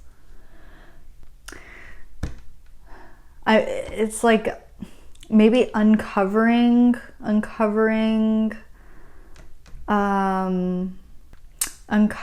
secrets from different places. I know that sounds really, really vague, because it kind of is. But like what I'm getting is, you know how I was saying right at the beginning how this felt like 1400s Venice, like Marco Polo, adventure explorer type things. I'm just picturing like one of those huge markets that would have been in Venice, because Venice was really important for like the global trading route and things like that. And a lot of people would like import or export through Venice. And so there's always a lot of different types of people from foreign lands bringing in like different products and like stuff like that. And I'm just picturing like different markets like that with the vendors, like, you know, selling spices, selling tea, selling, I don't know, just like stuff that they make, like bowls and dishes and like tapestry and like, okay, I'm hearing hashish, so I'll leave that at that. But it almost feels like you would have seen this as a kid and it really would have like triggered something in you, and you would have been so intrigued by all of these like different foreign things. And I feel like as you got older, maybe what you did is you started going out and exploring the world and started like uncovering these secrets or this like wisdom from other cultures or other places and learning from different types of people. That's what I'm getting. Like, you would have traveled around, and this may not have necessarily been like, you know, you traveled all the way to India or something. This could have been just like, again, because I'm really strongly feeling like this was in Venice. So this could have even just been like traveling to different parts of Italy and like learning from people in different areas, or like maybe traveling to France or traveling to Greece, just like different places and like learning. There's something about like learning wisdom from other people. And honestly, like this doesn't even feel like an occupation. Like I don't even know if you would have been paid for this. This just literally feels like something that you just like did. Like maybe it was something like you were like you decided to be a fisherman so that you could get on these large boats, go out to sea, and then like, you know, slip away and then spend some time in this place and then like get another job and then like use that as a way to hitch a ride to another location so that you could explore that area and learn more from there. It's very nomadic. Is there anything else? Anything else about what pile 3's occupation would have been in their past life? 7 of Pentacles. Yeah, again, this like feeling of impatience, this feeling of like, I don't like just standing here waiting. I don't like this feeling of nothing happening. Like there's a fear of stagnation, a fear of losing progress, of just things not happening fast enough to you. You really needed something that was like fast paced. And we have the moon as well that was peeking through. Yeah, again, like uncovering something. It's like you felt intuitively guided to just go to these places to learn. Like you just felt like you needed to go there. You didn't necessarily know what you were looking for, but it was just kind of this like underlying feeling of, I feel like I could learn a lot from other people and other places that are out there, that the world isn't, you know, the size of my town. The world is so much bigger than that, and like there's a lot to be gained. So that's really interesting. Let's look at what your love life would have been like. Okay, we have death. So I'm hearing that love really took a lot from you. It's almost that feeling of like the one that got away. I definitely feel like there was someone in your past life that you were in love with. And I feel like this would have been like ever since you were a child. I'm getting like strong masculine energy. I didn't want to like pull a specific card about gender because I don't really think it matters that much, but I will say the energy that's coming through does feel masculine. But I mean, like, take that as it resonates. But like, I'm seeing like, you know, a little schoolboy laying eyes on this girl for the first time, or like, you know, seeing her in town, or like meeting, I don't know, just like encountering her for the first time and just like falling in love. And that's like the only person that they have eyes for. You know what? This is kind of, in some ways, it's kind of giving me Don Quixote vibes, but without the, like without the delusion of just like, you know, like there's one lady that he's in love with, that he's like going all around the world out on these adventures so that the stories can get back to her, so she'll be impressed enough to marry him.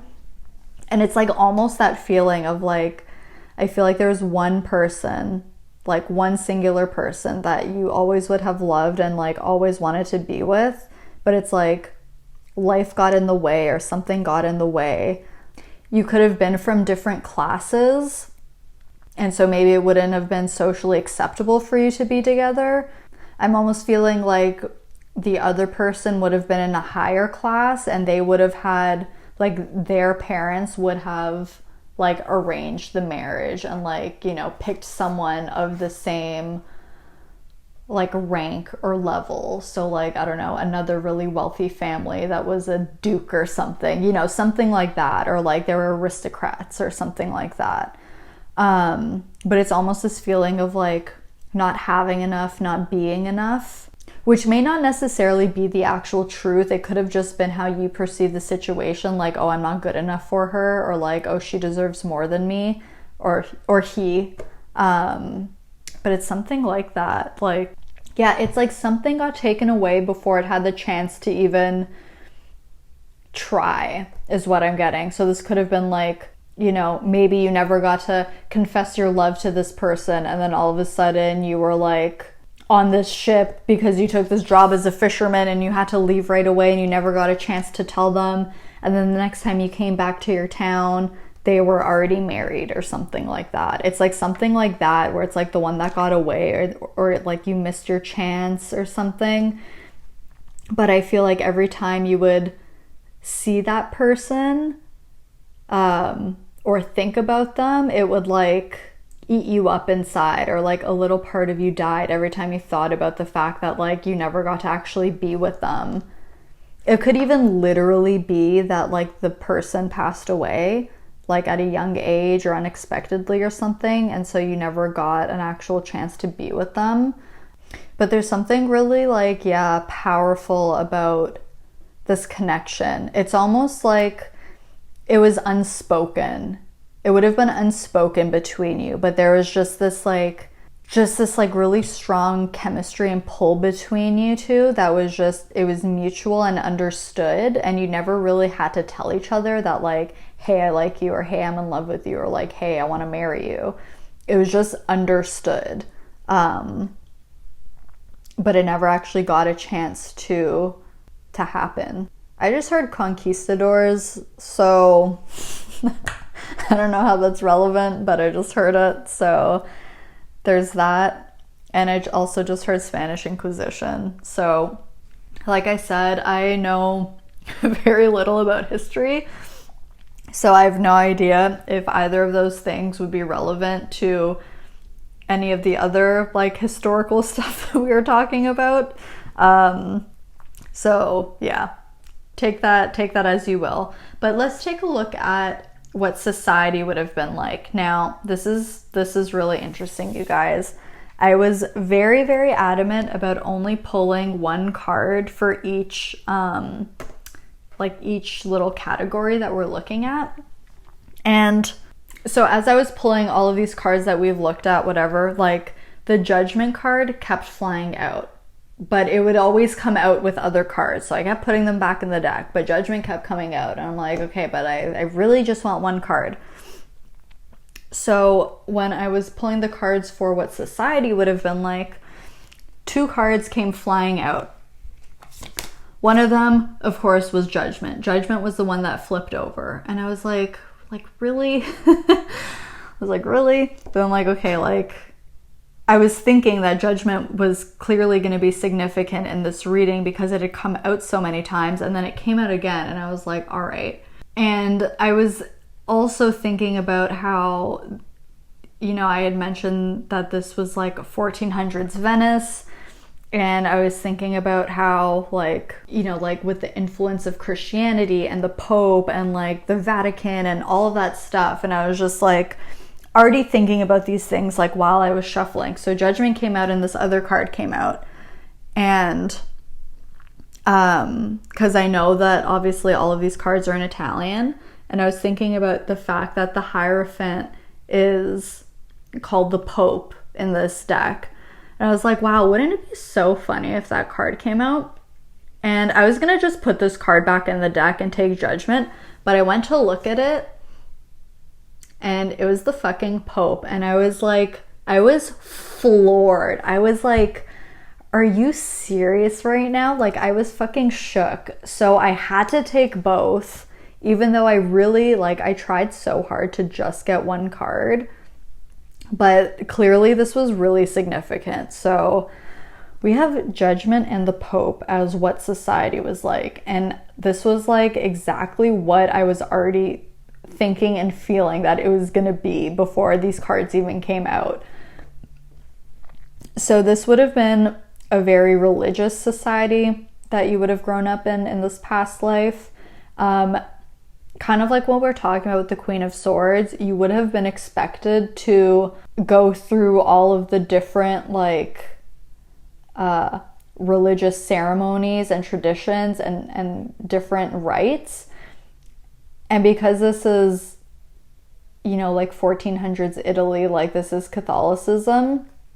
So like you would have been expected to go to church every day and like go to confession and like do all of these different things. And you're expected to live a very traditional and religious life. And there was a lot about structure and form here, really sticking to the status quo, which, as we talked about at the beginning, is like kind of the complete opposite of what your character was like in this past life. I don't feel like you were against religion. I just think you were more spiritual in nature. I think you found religion to be interesting and found like the concepts to be interesting and the idea of God or the idea of a higher power, but I don't think you necessarily believed in like a specific religion. You most definitely grew up in the church and like, you know, experienced all those things and learned about it. But I think as you got a bit older, I think you just like started to realize that like that didn't really fit you, and that, yeah, you were just more spiritual in nature, that you believe that like things should be more free form and less structured, and that you could still have this connection to divinity without all the structure of like needing to go to church and needing to live life in a very certain way, and like you know, certain things were very frowned upon, and you just like, there's just this idea of freedom that you needed, that you really found in spirituality. Oh, interesting. So when we were talking about, you know, how you would have like traveled around for your job, you could have been like really inspired to travel east and learn about different Eastern practices and like Eastern spirituality and things like that. That's something that's coming through. But yeah, with judgment here, it's like there was definitely, you were expected to act and behave in a certain way, and like everyone just followed that tradition. No one ever questioned it, and then you came along. That's what it feels like. And then it's like, and then you came along and you were like the black sheep of the family, the black sheep of this whole society you were living in. And I do feel like taking judgment very literal here. And it's like a lot of people judged you for that. You know, they might have judged your family for not being able to, you know, control you or have you conform to this way of living that was so normalized and expected out of everyone.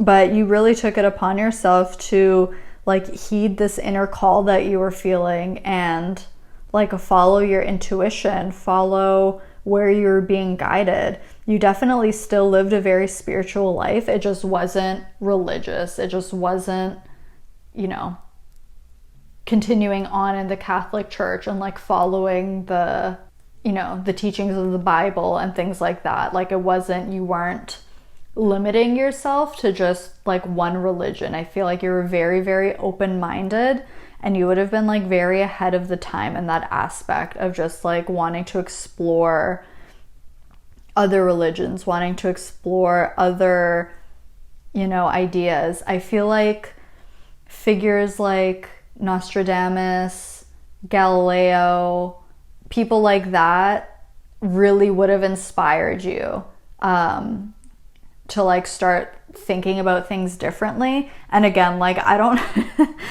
I don't know when those people were around, but figures like that, like you would have really been inspired by that. Yeah, like Leonardo da Vinci, like Michelangelo, all of these different things. Like I feel like you were just really inspired by art and by life, and you really looked at things deeply. Like I said at the beginning, you were always asking why, like why? And I feel like it was the same with like deeper topics too, like why am I here?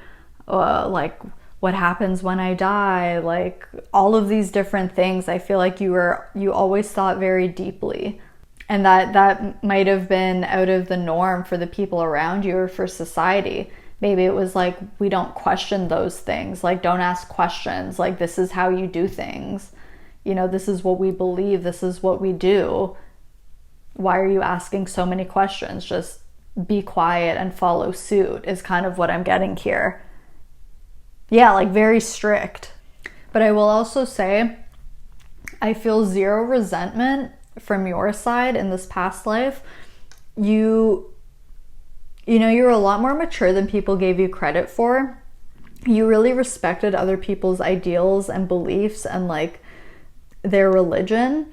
And you never blamed them for, you know, wanting you to conform to this, pushing you to follow in their footsteps. You understood why they were doing that and why people were reacting this way.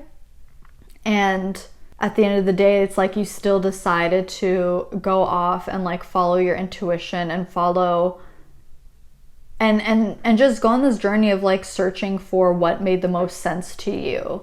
But I feel like you never held any resentment over your family or over society for like judging you for going off and doing something different, is something else I want to say. So let's take a look at what your biggest challenge was. We have the Page of Swords.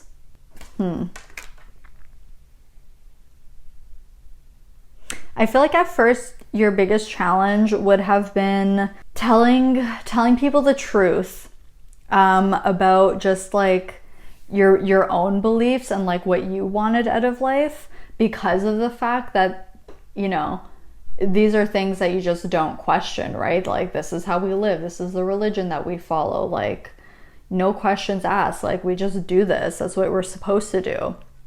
And so I feel like it was really, really hard for you. And I feel like you really would have kept it to yourself for a really long time, that either, you know, you didn't necessarily believe in the church, or you didn't see life in the same way as your family did or as society did. And it would have been really hard for you to come out in that sense. For very few of you, you could have been like not heterosexual, but I just feel like, yeah, you would have had a really hard time being honest and communicating and like letting the people around you know that, like, you know what, like, this just doesn't resonate with me, and like I actually feel this way about life, and I actually feel, you know, this way about religion or about spirituality, and I think this and I think that, and like I really want to go out and do this, and like I really feel that blah blah blah blah blah. It would have been really, really hard for you to do it, and I think you feared being judged for a long time.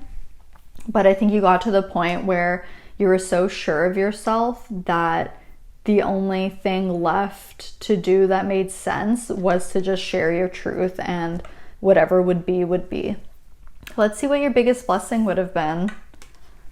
We have the Ace of Wands. Okay, so I think you lived a really exciting life full of a lot of adventure. You are definitely, you followed a divine calling. It was like there's just this seed or this spark within you that you just had from the very beginning, and you're very connected spiritually.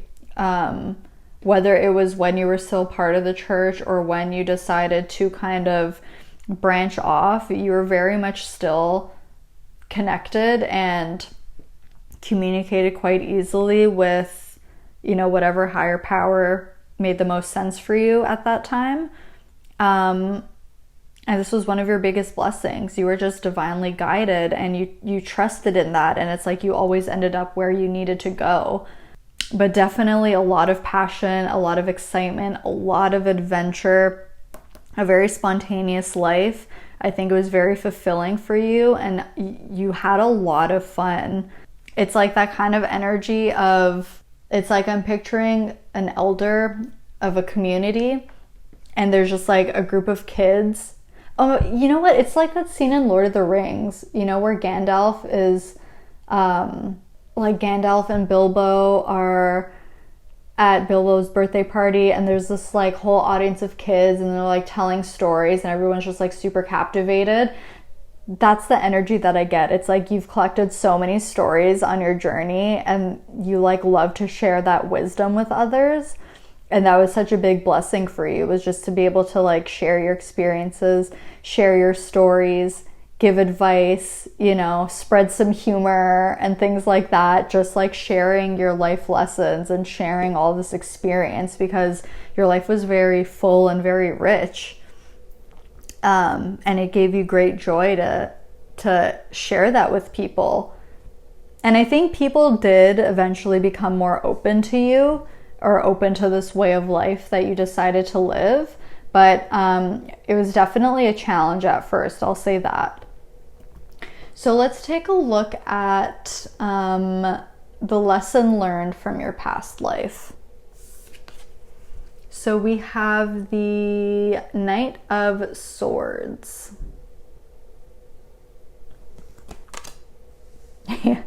Yeah, exactly. It's like your challenge is the Page of Swords and your lesson learned is the Knight of Swords. So we see progression here.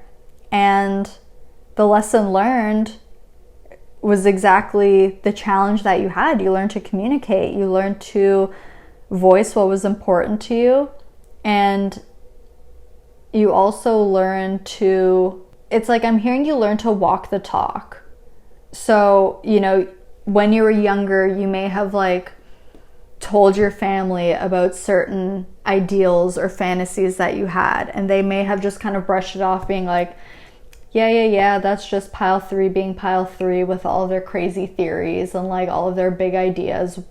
But I feel like there's this underlying energy of like I'm gonna show you, like I'm gonna show you one day. Like this need to prove yourself, or like show to other people that like what you're saying is true, and that you're not just like making things up or making stories up. And I feel like that was the biggest lesson learned for you, was just kind of like taking that vision that you had and just driving forward with it, and like not stopping until you created in reality what you had always imagined in your mind. So let's take a look at a message that your past life self has for current you. So we have the 10 of Wands.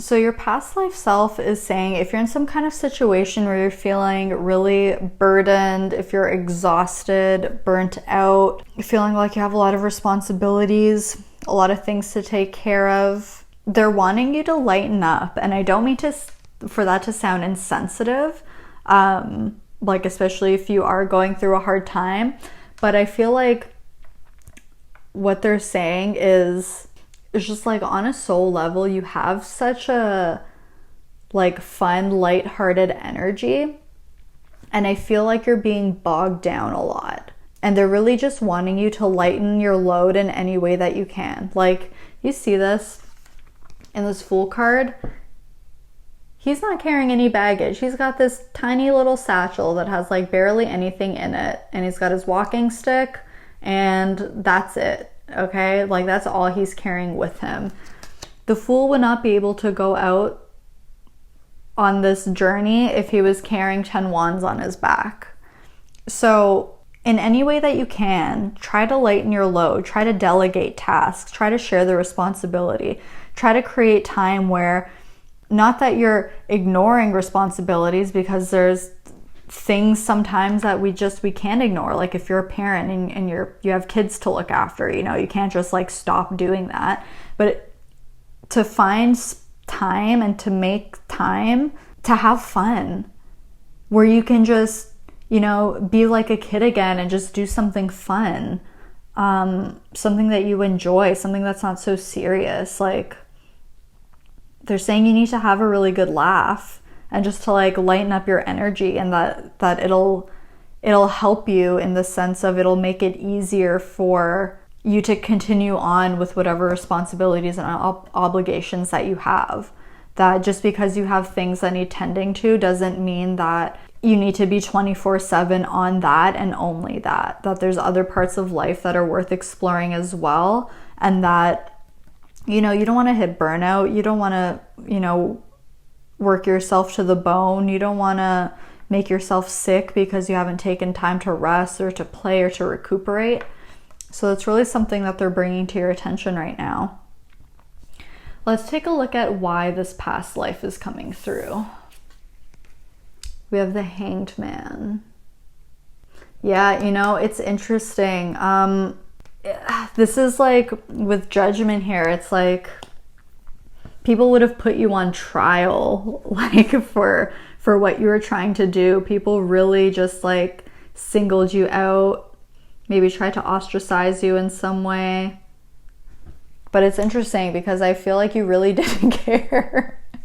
It's like you were almost fine with that because you understood that people couldn't see things from your perspective.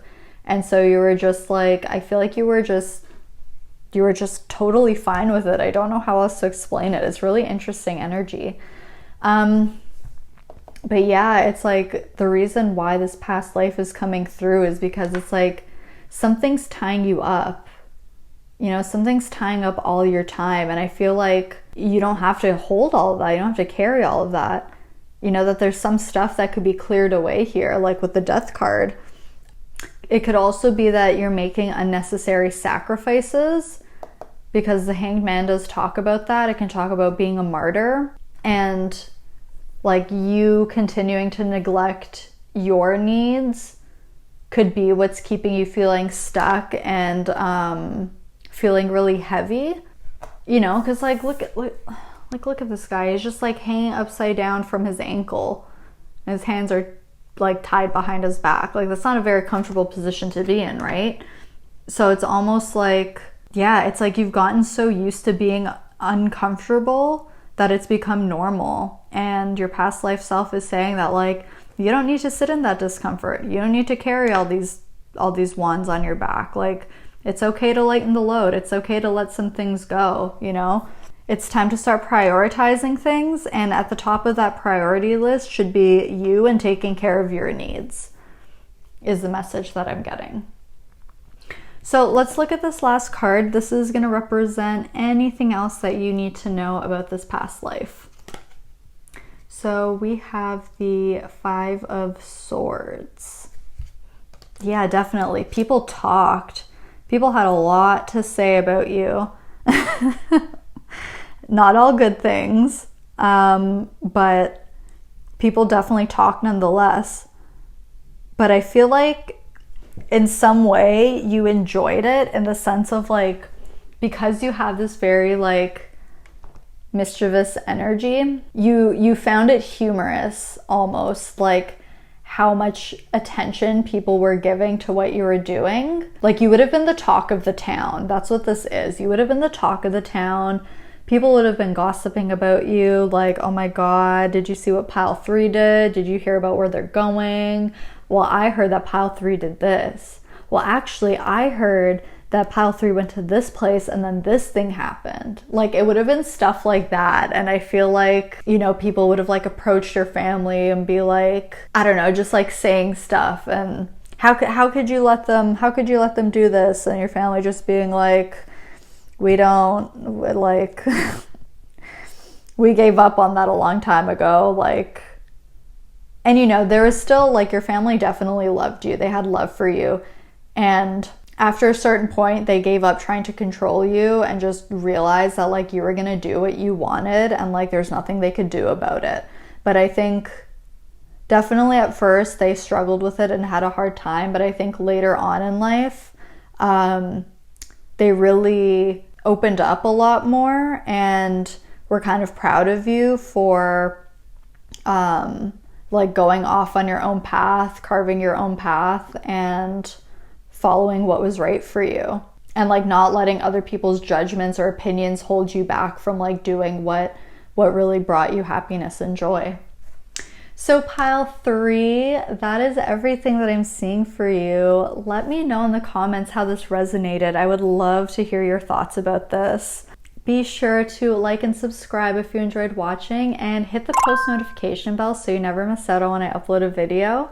I love you so much. Thank you so much for letting me read for you today, and I'll see you in my next video. Bye guys. Hey there, pile 4. If you chose this Obsidian, this is going to be a reading all about who you were in a past life. I'm really excited to read your pile because I was picking up some strong energies from the get-go. So for your pile, I had originally chosen, I have this howlite heart here. And I was originally planning on using this as the crystal for your pile. So I'd gone into my other room to grab it. And as soon as I saw the obsidian on my table, I was like, oh yeah, no, like the obsidian is for them. Like I just knew straight away. So before we even get into the cards, I definitely feel like you were a mystic, a shaman, a witch, some kind of very deeply spiritually attuned person. This would have been like a lifestyle for you. This would have been something that you identified as. Like I had also specifically heard Salem, Massachusetts while I was pulling all of your cards. So yeah, very powerful energies and messages right from the get-go. So before we start taking a look at all of these cards, let me just give you a quick little rundown of what we're going to be looking at here today. So we're going to start off by taking a look at the light attributes of your personality and then your shadow attributes to your personality from your past life. And then we'll be taking a look at your family life, occupation, love life, what society was like, your biggest challenge, your biggest blessing, the lesson learned, a message from your past life self to you now. We're going to take a look at why this past life is coming through, and then close the reading off with any other messages or things that you need to know about this past life. So let's just go on and get started with your light attributes from your past life. So we have the Knight of Swords. Get away with your words. I think you always spoke very kindly to people. You always treated people with respect. But I also feel like you were really charming. There's definitely some kind of, I'm hearing sex appeal. So you were either really attractive physically or you just had a very attractive kind of energy. It's very scorpionic, but definitely something about, yeah, the way that you speak. Like you're very persuasive. I feel like you would have been excellent manifestors. You could have done things like spells and incantations or, yeah, just anything where you would be speaking or writing, like scripting maybe as well. You are also really driven and worked really hard. There's like an ambition, like you're very dedicated to something. I keep being, like this Knight of Swords is literally fighting off this like giant swan goose thing. And I just feel like you would have been very protected. Or you could have done, okay, interesting. So you may have like done protection spells or certain things like that for people. Like maybe you were known for, well, I feel like you were definitely known for like your spiritual work that you did. And so I feel like because people knew that about you, some people would come to you and like you would help them. Yeah, like with protective spells, like warding off things. This is very interesting because I'm not necessarily getting a lot of like attributes. You're definitely really witty, like quick with your words. So I'm getting like Gemini and Mercury energy or like strong third house placements. Yeah, your voice was your biggest asset. I'll say that. Strong throat chakra. Let's take a look at what your shadow attributes to your personality would have been. Okay, we have the Four of Swords. Oh, wow. Okay, that's really cool. So I was just thinking about how, I thought it would be really easy to tap into your kind of energy. Just because it was so like clear from the beginning. I was like, okay, like this is gonna be really easy. And then I was just thinking about how like it's actually not as easy to tap into your energy as I thought. Like compared to the other groups, I'm having a harder time tapping into it. And again, it's like that idea of you being heavily, heavily protected. And with the Four of Swords representing your shadow attributes and the fact that you chose the Obsidian here. So two things. You were definitely an empath, which isn't a negative or a shadow attribute, but empaths act as mirrors, right? Reflecting back to people who they really are. So this isn't, it's interesting because I don't see this as a shadow attribute, but I feel like you would have been perceived that way. Like you would have triggered a lot of people. And so people would have viewed you as someone who really triggers them, who gives them like a strong emotional reaction. People would have had very polarizing opinions, emotions, beliefs about you, because you would just like hold up this mirror and show people their shadow, show people the parts of them that are suppressed deep into their subconscious, that they don't like about themselves, that they try to hide. And you're there taking this big ass mirror and just like shoving it in their face. And it's not like you're literally doing that on purpose. It's just your energy naturally does that. And the reason that I'm saying all of this is because obsidian was used as a method of scrying, which is when you look into a reflective surface to like divine messages. And so, you know, you chose the obsidian. And the other thing is this piece of obsidian that I have. So it's, I don't know if I'm gonna, how can I show you? Okay, like this. It has this like, these really, really thin, sharp edges. Like I've actually have sliced myself a few times on this because, I don't know, I fidget a lot and I like to just like, you know, play with stuff in my hands. And I finally learned my lesson, I think, on not to do that with this crystal because I've cut myself on it. It's really, really sharp in some places. And I feel like that's you. I feel like you have some sharp edges. You're, like I said, you're extremely witty. You're very quick with your word. And I feel like you're very quick to snap back, very quick to defend yourself or defend someone else. And you know, I feel like you're not easily intimidated by other people and you're not going to let other people intimidate you.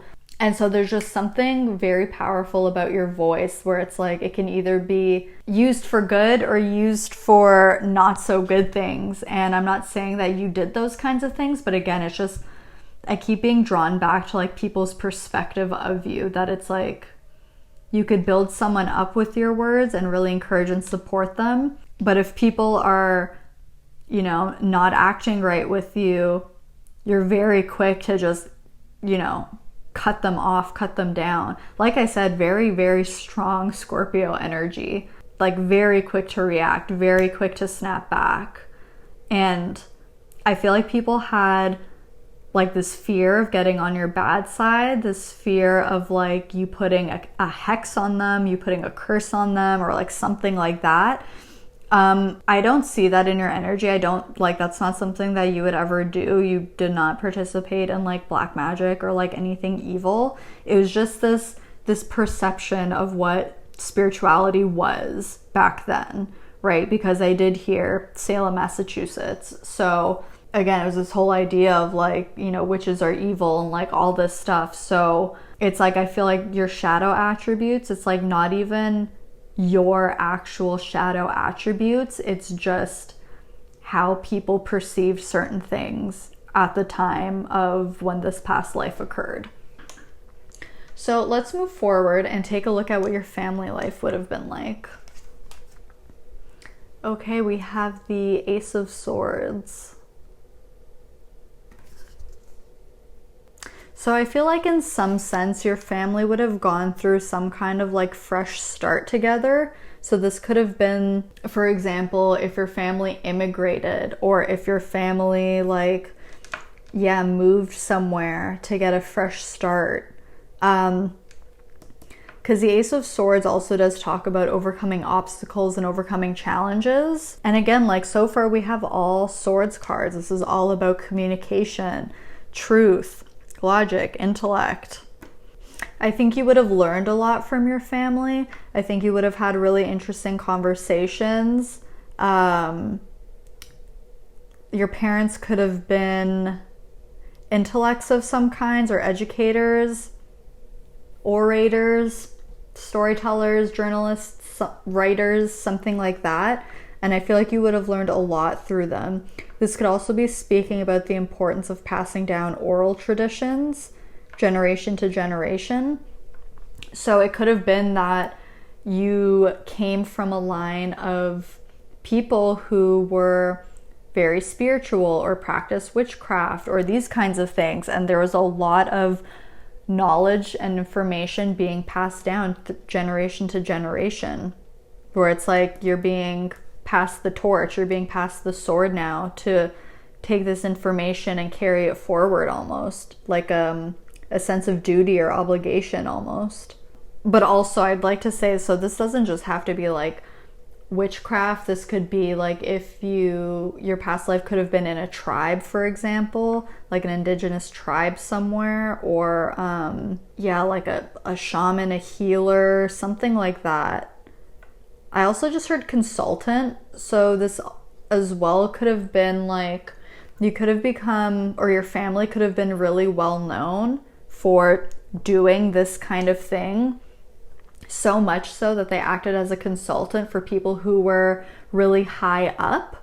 Kings and queens sounds a bit dramatic, but I mean, like, you know, people who are considered royal or really important, or like official of some kind.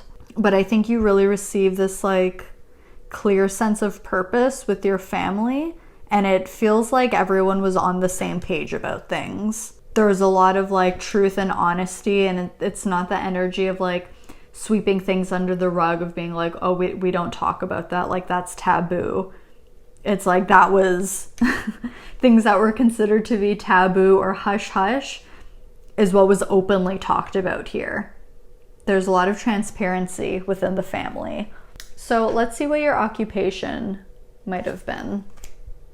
The King of Swords. Do you see this? Oh my god, look at all these swords cards. Exactly. You were considered an authority or a master of what you do. And also, okay, so like I mentioned, it has something to do about communication. So any form of speaking or writing, you even could have incorporated music into this. Like I'm thinking about like tribal drums and different things like that. But I think you also later in life became a teacher or a mentor for the upcoming generation. Because you can see in this King of Swords, there's this nest with the two birds in it. So I feel like you definitely went on to teach others. Yeah, this King of Swords is making me think of the Magician for some reason. Yeah, it's like you literally performed magic. And I think you created a lot of change as well with all of these butterflies. Yeah, and was it this group? Honestly, I've been talking for a really long time now that I'm on pile 4. But I mentioned somewhere that either this group or the previous group, where it's like this image of a bunch of kids gathered around listening to their elders. That's what I'm getting. Like people would come to you. Let's see, I have another tarot deck here. Spirit, can you clarify what pile 4's occupation? Ooh. Okay. We have the 10 of Wands and the 7 of Swords. Right, okay. Let's see what's on the back of the deck. We have the 5 of Cups. Okay, interesting. So with the 10 of Wands and the 7 of Swords, what I'm getting is that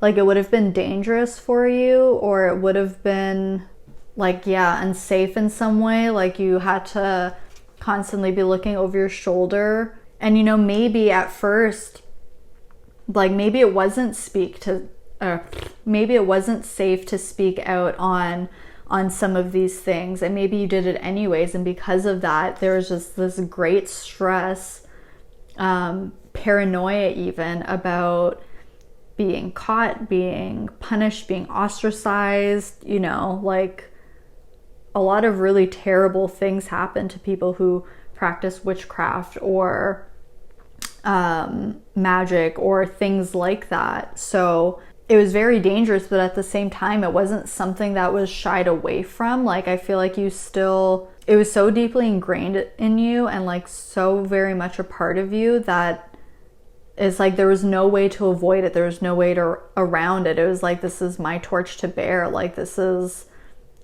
just what I have to do. These are just the circumstances. What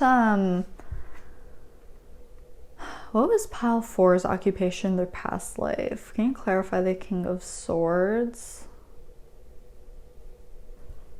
The Two of Pentacles.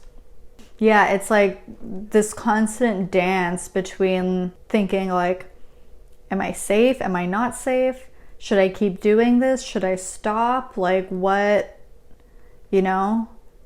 You also may have moved around a lot as a way to like keep yourself safe, like move locations every once in a while, and like maybe kind of, I'm hearing like operating out of the shadows, but not in like a literal sense, but just literally, you know, working in a place that's more hidden. Like, I don't know, building a cabin in the forest, you know, something that's hidden away, something that's not out in the open, that is easy to find.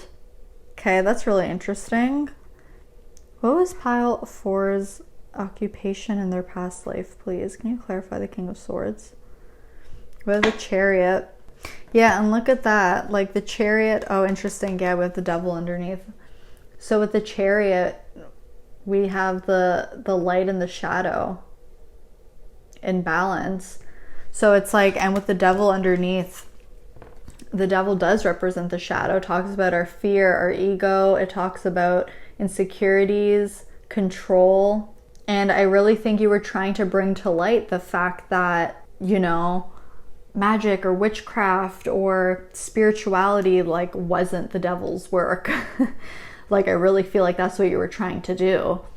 You know, you're trying to shine light on the actual truth of the matter, and not as a way to teach people that like your perceptions are just fear. It's not actual reality. But this was like a really intense mission for you. You definitely had a lot of drive. Oh, I said that. Yeah, I said that you felt really ambitious and dedicated, and I see that with the Chariot. Like,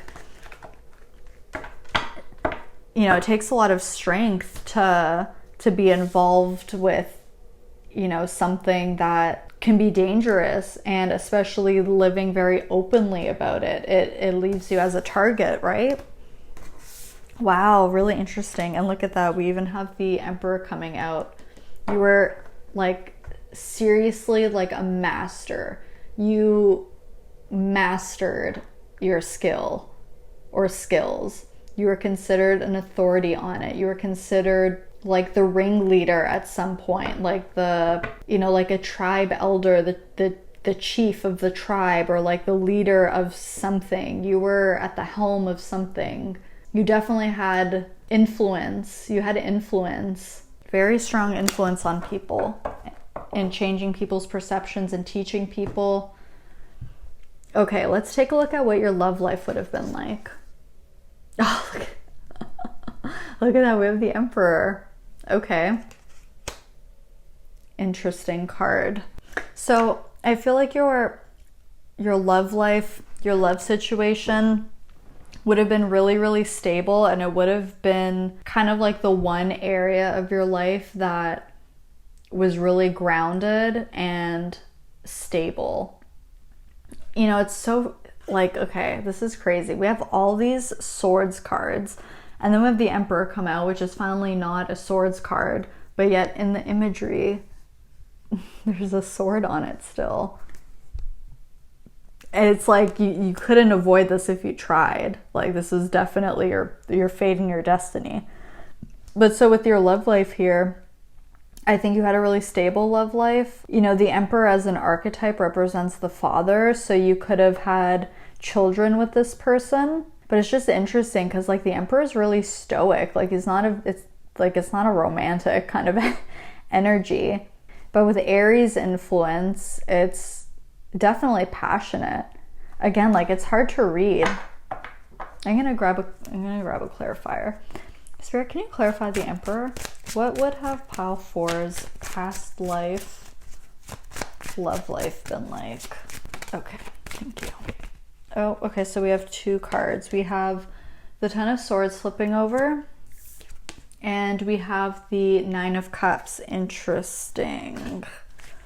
On the back, we have the Two of Cups. Okay, yeah, so this person was definitely a divine counterpart. This person was definitely like everything that you wanted. That's why it's so grounded and stable, because you two had a really solid connection. There's like no disputing that. It was like a very reliable thing in a situation that held a lot of uncertainty. So I feel like you two really treasured and appreciated how much you could rely on each other and how strong this connection was, because you definitely went through some really hard times together with this Ten of Swords here. Some really, really difficult, challenging times, but it never drove you two apart. It just made the bond between you stronger, and it always just solidified that, like, yes, this is the person that I'm supposed to be with. This is like my soulmate, my ride or die. Like, we're in this together. There's no question about that. There's a deep sense of friendship, of equality, like seeing each other as equals, and a really strong sense of like teamwork. Like, there's this like like we're in this together. Like, we are in this together. Like, we can get through anything together. And I think that also this connection was really healing for not only you, but for your partner as well, your spouse. There's a lot of healing. Look at that with the Magician. I knew the Magician was going to come out. Yeah, this was, you definitely could have manifested each other. I feel like because you're so deeply involved with this spiritual stuff, that your partner would have been as well. Look at that in the Ace of Swords too. Yeah, definitely on the same page. There's a lot of parallels. Yeah, you guys definitely manifested each other. This was like divinely brought into your life. Oh, interesting. You guys could have been you guys were probably from the same soul tribe and came together as like part of your mission. Like you like executed your mission together, which would have something to do with communicating, passing on information, passing on wisdom in regards to some kind of spiritual work, or like esoteric type things. So that's really interesting. Okay, let's take a look at what society would have been like in this past life of yours. And we have death.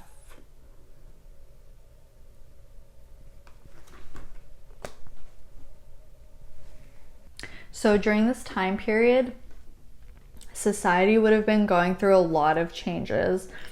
A lot of stuff would have been transforming. Again, like this idea of uncertainty, this idea of like mystery, of the unknown, of like, yeah, being afraid of the unknown, not knowing the outcome. So I'm also hearing Industrial Revolution. So it could have been during that time period as well. So this sounds kind of grim, but like the message that I'm hearing is that there could have been like a big purging in society, which, oh, yeah, I guess that makes sense, because I had first heard like Salem, Massachusetts. So if we're talking about like all of those witch trials, But I think this was a very pivotal moment in time, very powerful, like really strong, because Pluto rules the death card, Pluto, Scorpio. So it's deeply transformative, really healing, although it may not initially look like that on the surface. It was definitely the end of something and the beginning of something new, like reformation is what I'm hearing almost. Okay, interesting. So I cut the deck and we have the Page of Cups, and it was hearing like it was the beginning of being able to express yourself, of being able to be who you truly are. So that's something that could have been changing in society, is like, you know, the breakdown of conformity and things like that, and like embracing the individual, like individualistic path. What's going on here? What was happening in society? And pile number 4 is past life. What was society like? What is this card? Look at that. We have the Devil. The Devil, and there's the 3 of Wands under that. And what's this? The Knight of Wands. So yeah, there was like such a like the Page of Cups is like the opposite of the Devil. So exactly, this could have been moving out of a time period that was really suffocating, really controlling, driven by fear, driven by lack, by scarcity. Like the people in power could have been, I don't know, I'm hearing like rationing supplies. I'm also hearing like fear and propaganda and things. So, oh, exactly, yes, the sense of liberation with the Page of Cups. Going from the Devil to the Page of Cups, it's this feeling of liberation, of freedom, of creative expression, emotional expression, being authentic. This is really interesting. Okay, let's move on to the next card. I am having a hard time tapping into this energy, but we're just going to see what messages come through and just let it be. So let's take a look at what your biggest challenge would have been. We have the King of Wands.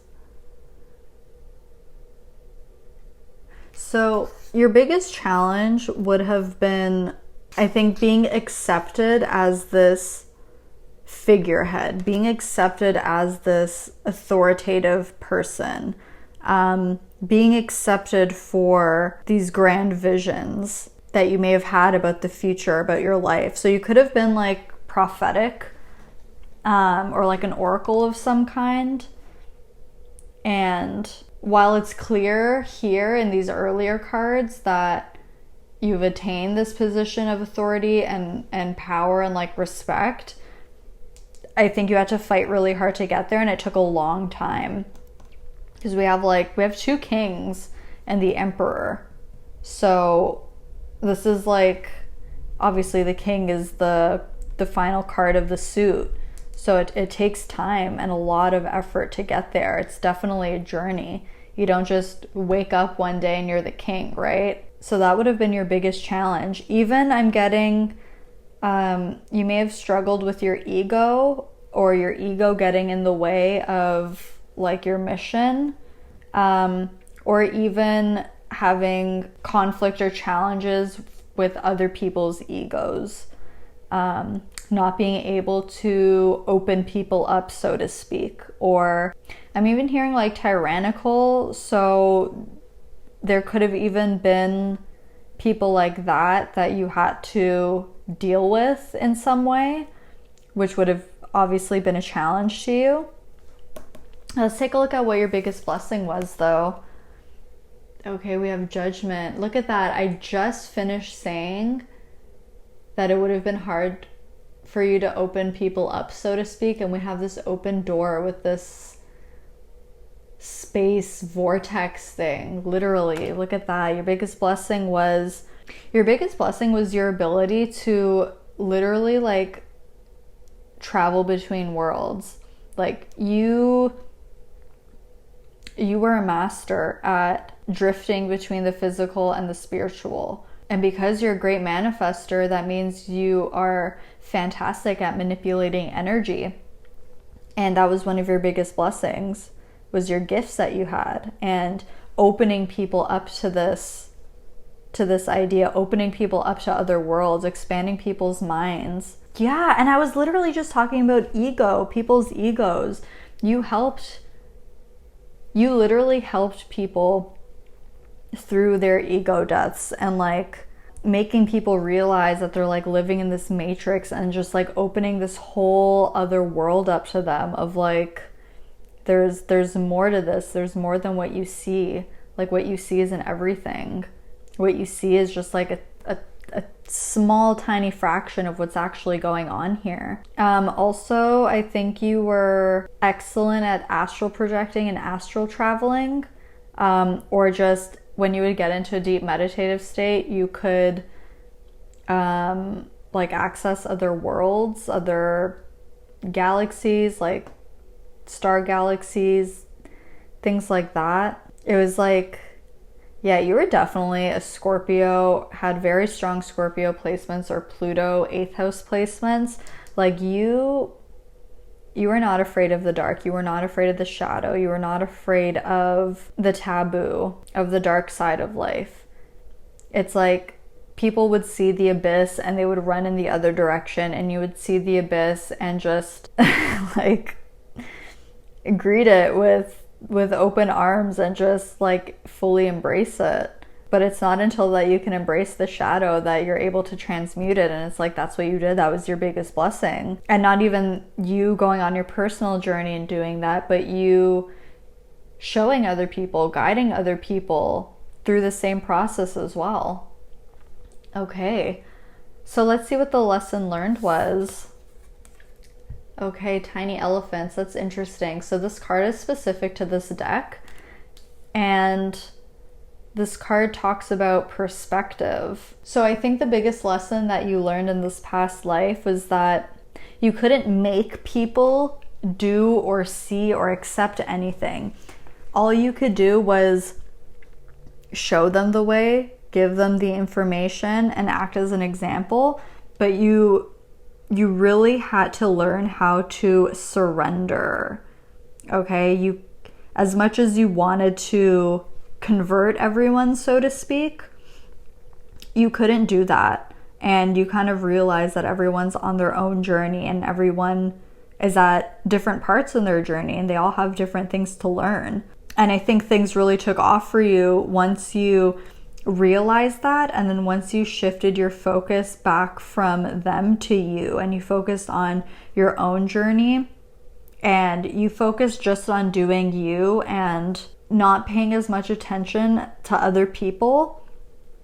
And that actually helped people to come towards you, in a sense, because it's a different kind of energy. So it's ironic, by letting go and surrendering, it actually attracted a lot more people to you, and they were more willing to learn from you once they felt like they could approach things on their own terms.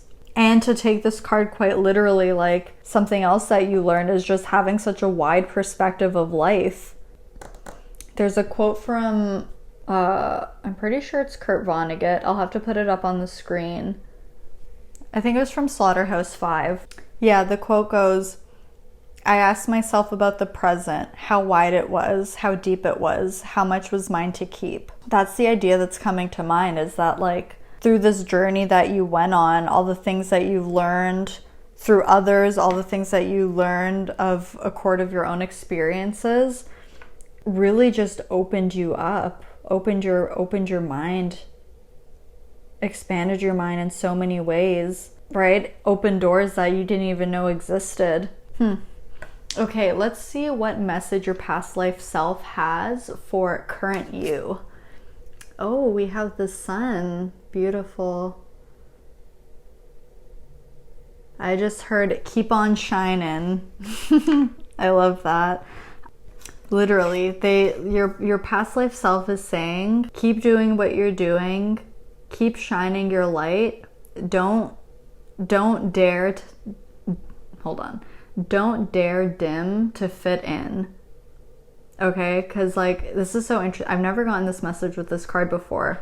and I've seen it a million times, but it's like, you see the way things are melting?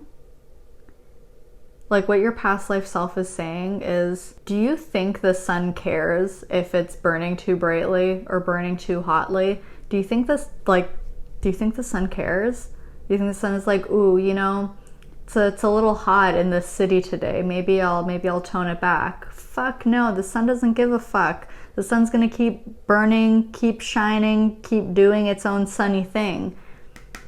And you need to do the same thing. Don't water yourself down. Okay, just because people around you are melting and can't handle it, that's their problem. You keep shining, because the right people are going to be able to handle your heat.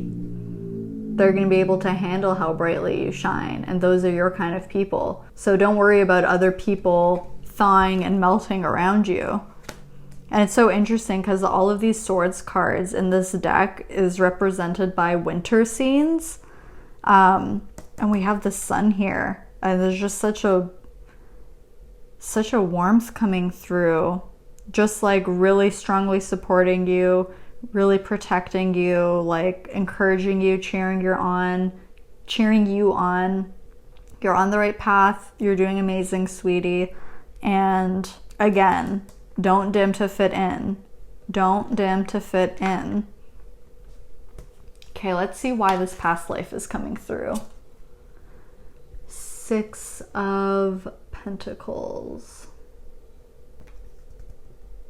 So this past life is coming through because you have even more to share. You have more to give to the world. It's like the world needs something that you have, and that's why it's so important for you not to dim your light. You need to be exactly who you are, and there's something that you need to share with the world. Like a message of some kind, or like an invention, or a product or something. There's just like something that only you can do. And I'm hearing it's gonna fix a lot of things. I don't know. What's this about? What's the 6 of Pentacles about? The Knight of Swords. Again. Yeah, you have some kind of message. Like, all of this wisdom from your past life, like, that's still part of you. That's a part of your soul, and like, you can tap into that. So it's like, whatever you shared in this past life, or whatever you didn't get the chance to share, is all still in your soul. And it's like your past life self is coming through to say, it's time to finish telling that story. So whether this is like speaking, like you have a YouTube account, or you like give talks, or you wrote a book, you're writing a book or something, there's really something that you need to share. Interesting. Yeah. Again, like, this came through in one of the other groups, but this idea of like unfinished business, like, yeah, like you're the thing that's been missing. Something's been missing, and you are the one that can deliver it, is the message. So let's take a look at this final card. This is going to represent anything else you need to know about this past life. So are we surprised that we have more swords? I'm kind of not. We have the 6 of Swords. So I'm hearing a lot of progress has been made. A lot of progress has been made, and okay, so maybe that's why. Yeah, a lot of progress has been made, and now I guess society's at this point where maybe they're more open to hear these messages, more open to receiving, more open to learning, or it's safer for people to have a voice. Because again, like the 6 of Swords talks about transition. There's so much like fluidity here. We have transitions with the Death card, transitions with Judgment here, like crossing the threshold. You know, this whole reading has been so mysterious. I thought this, it's so funny. Expectations like that. Because like, I really thought that this pile was going to be so easy for me to tap into and read, and it's actually been the hardest. And even though I know you're here for answers, I actually quite like the mystery, and I feel like it's on purpose. It's like, this is something that you're going to discover within yourself. It's not something that I can actually tell you. Like, you already know what it is that you need to share. You already know what this message is. You already know what this wisdom is. And if you don't, well, you have all the resources to tap into it. Like, this isn't the first time you've done this. You've done this before. And so, okay, so I was saying that a lot of progress has been made. And the other message is there's still a lot of progress to be made. So it's kind of like, almost like being in the same position as before, but the circumstances being totally different. So it's like your work isn't done yet, is basically what I'm getting. There's still a lot of work to be done, but it's this really like motivated energy. It's not this feeling of being defeated, like, oh my God, you know, we still have so much progress to make. This is like very determined. This is like, okay, like, pull your sleeves up. Like, we got to get to work now. We have things to do. We have messages to share. We have enlightening to hand out to people. So pile 4, that's everything that I'm seeing for you. I would love to hear what you thought about this in the comments. Let me know if it resonated for you. Be sure to like and subscribe if you enjoyed watching, and hit the post notification bell so you never miss out on when I upload a video. I love you so, so much. Thank you so much for letting me read for you today, and I'll see you in my next video. Bye, guys.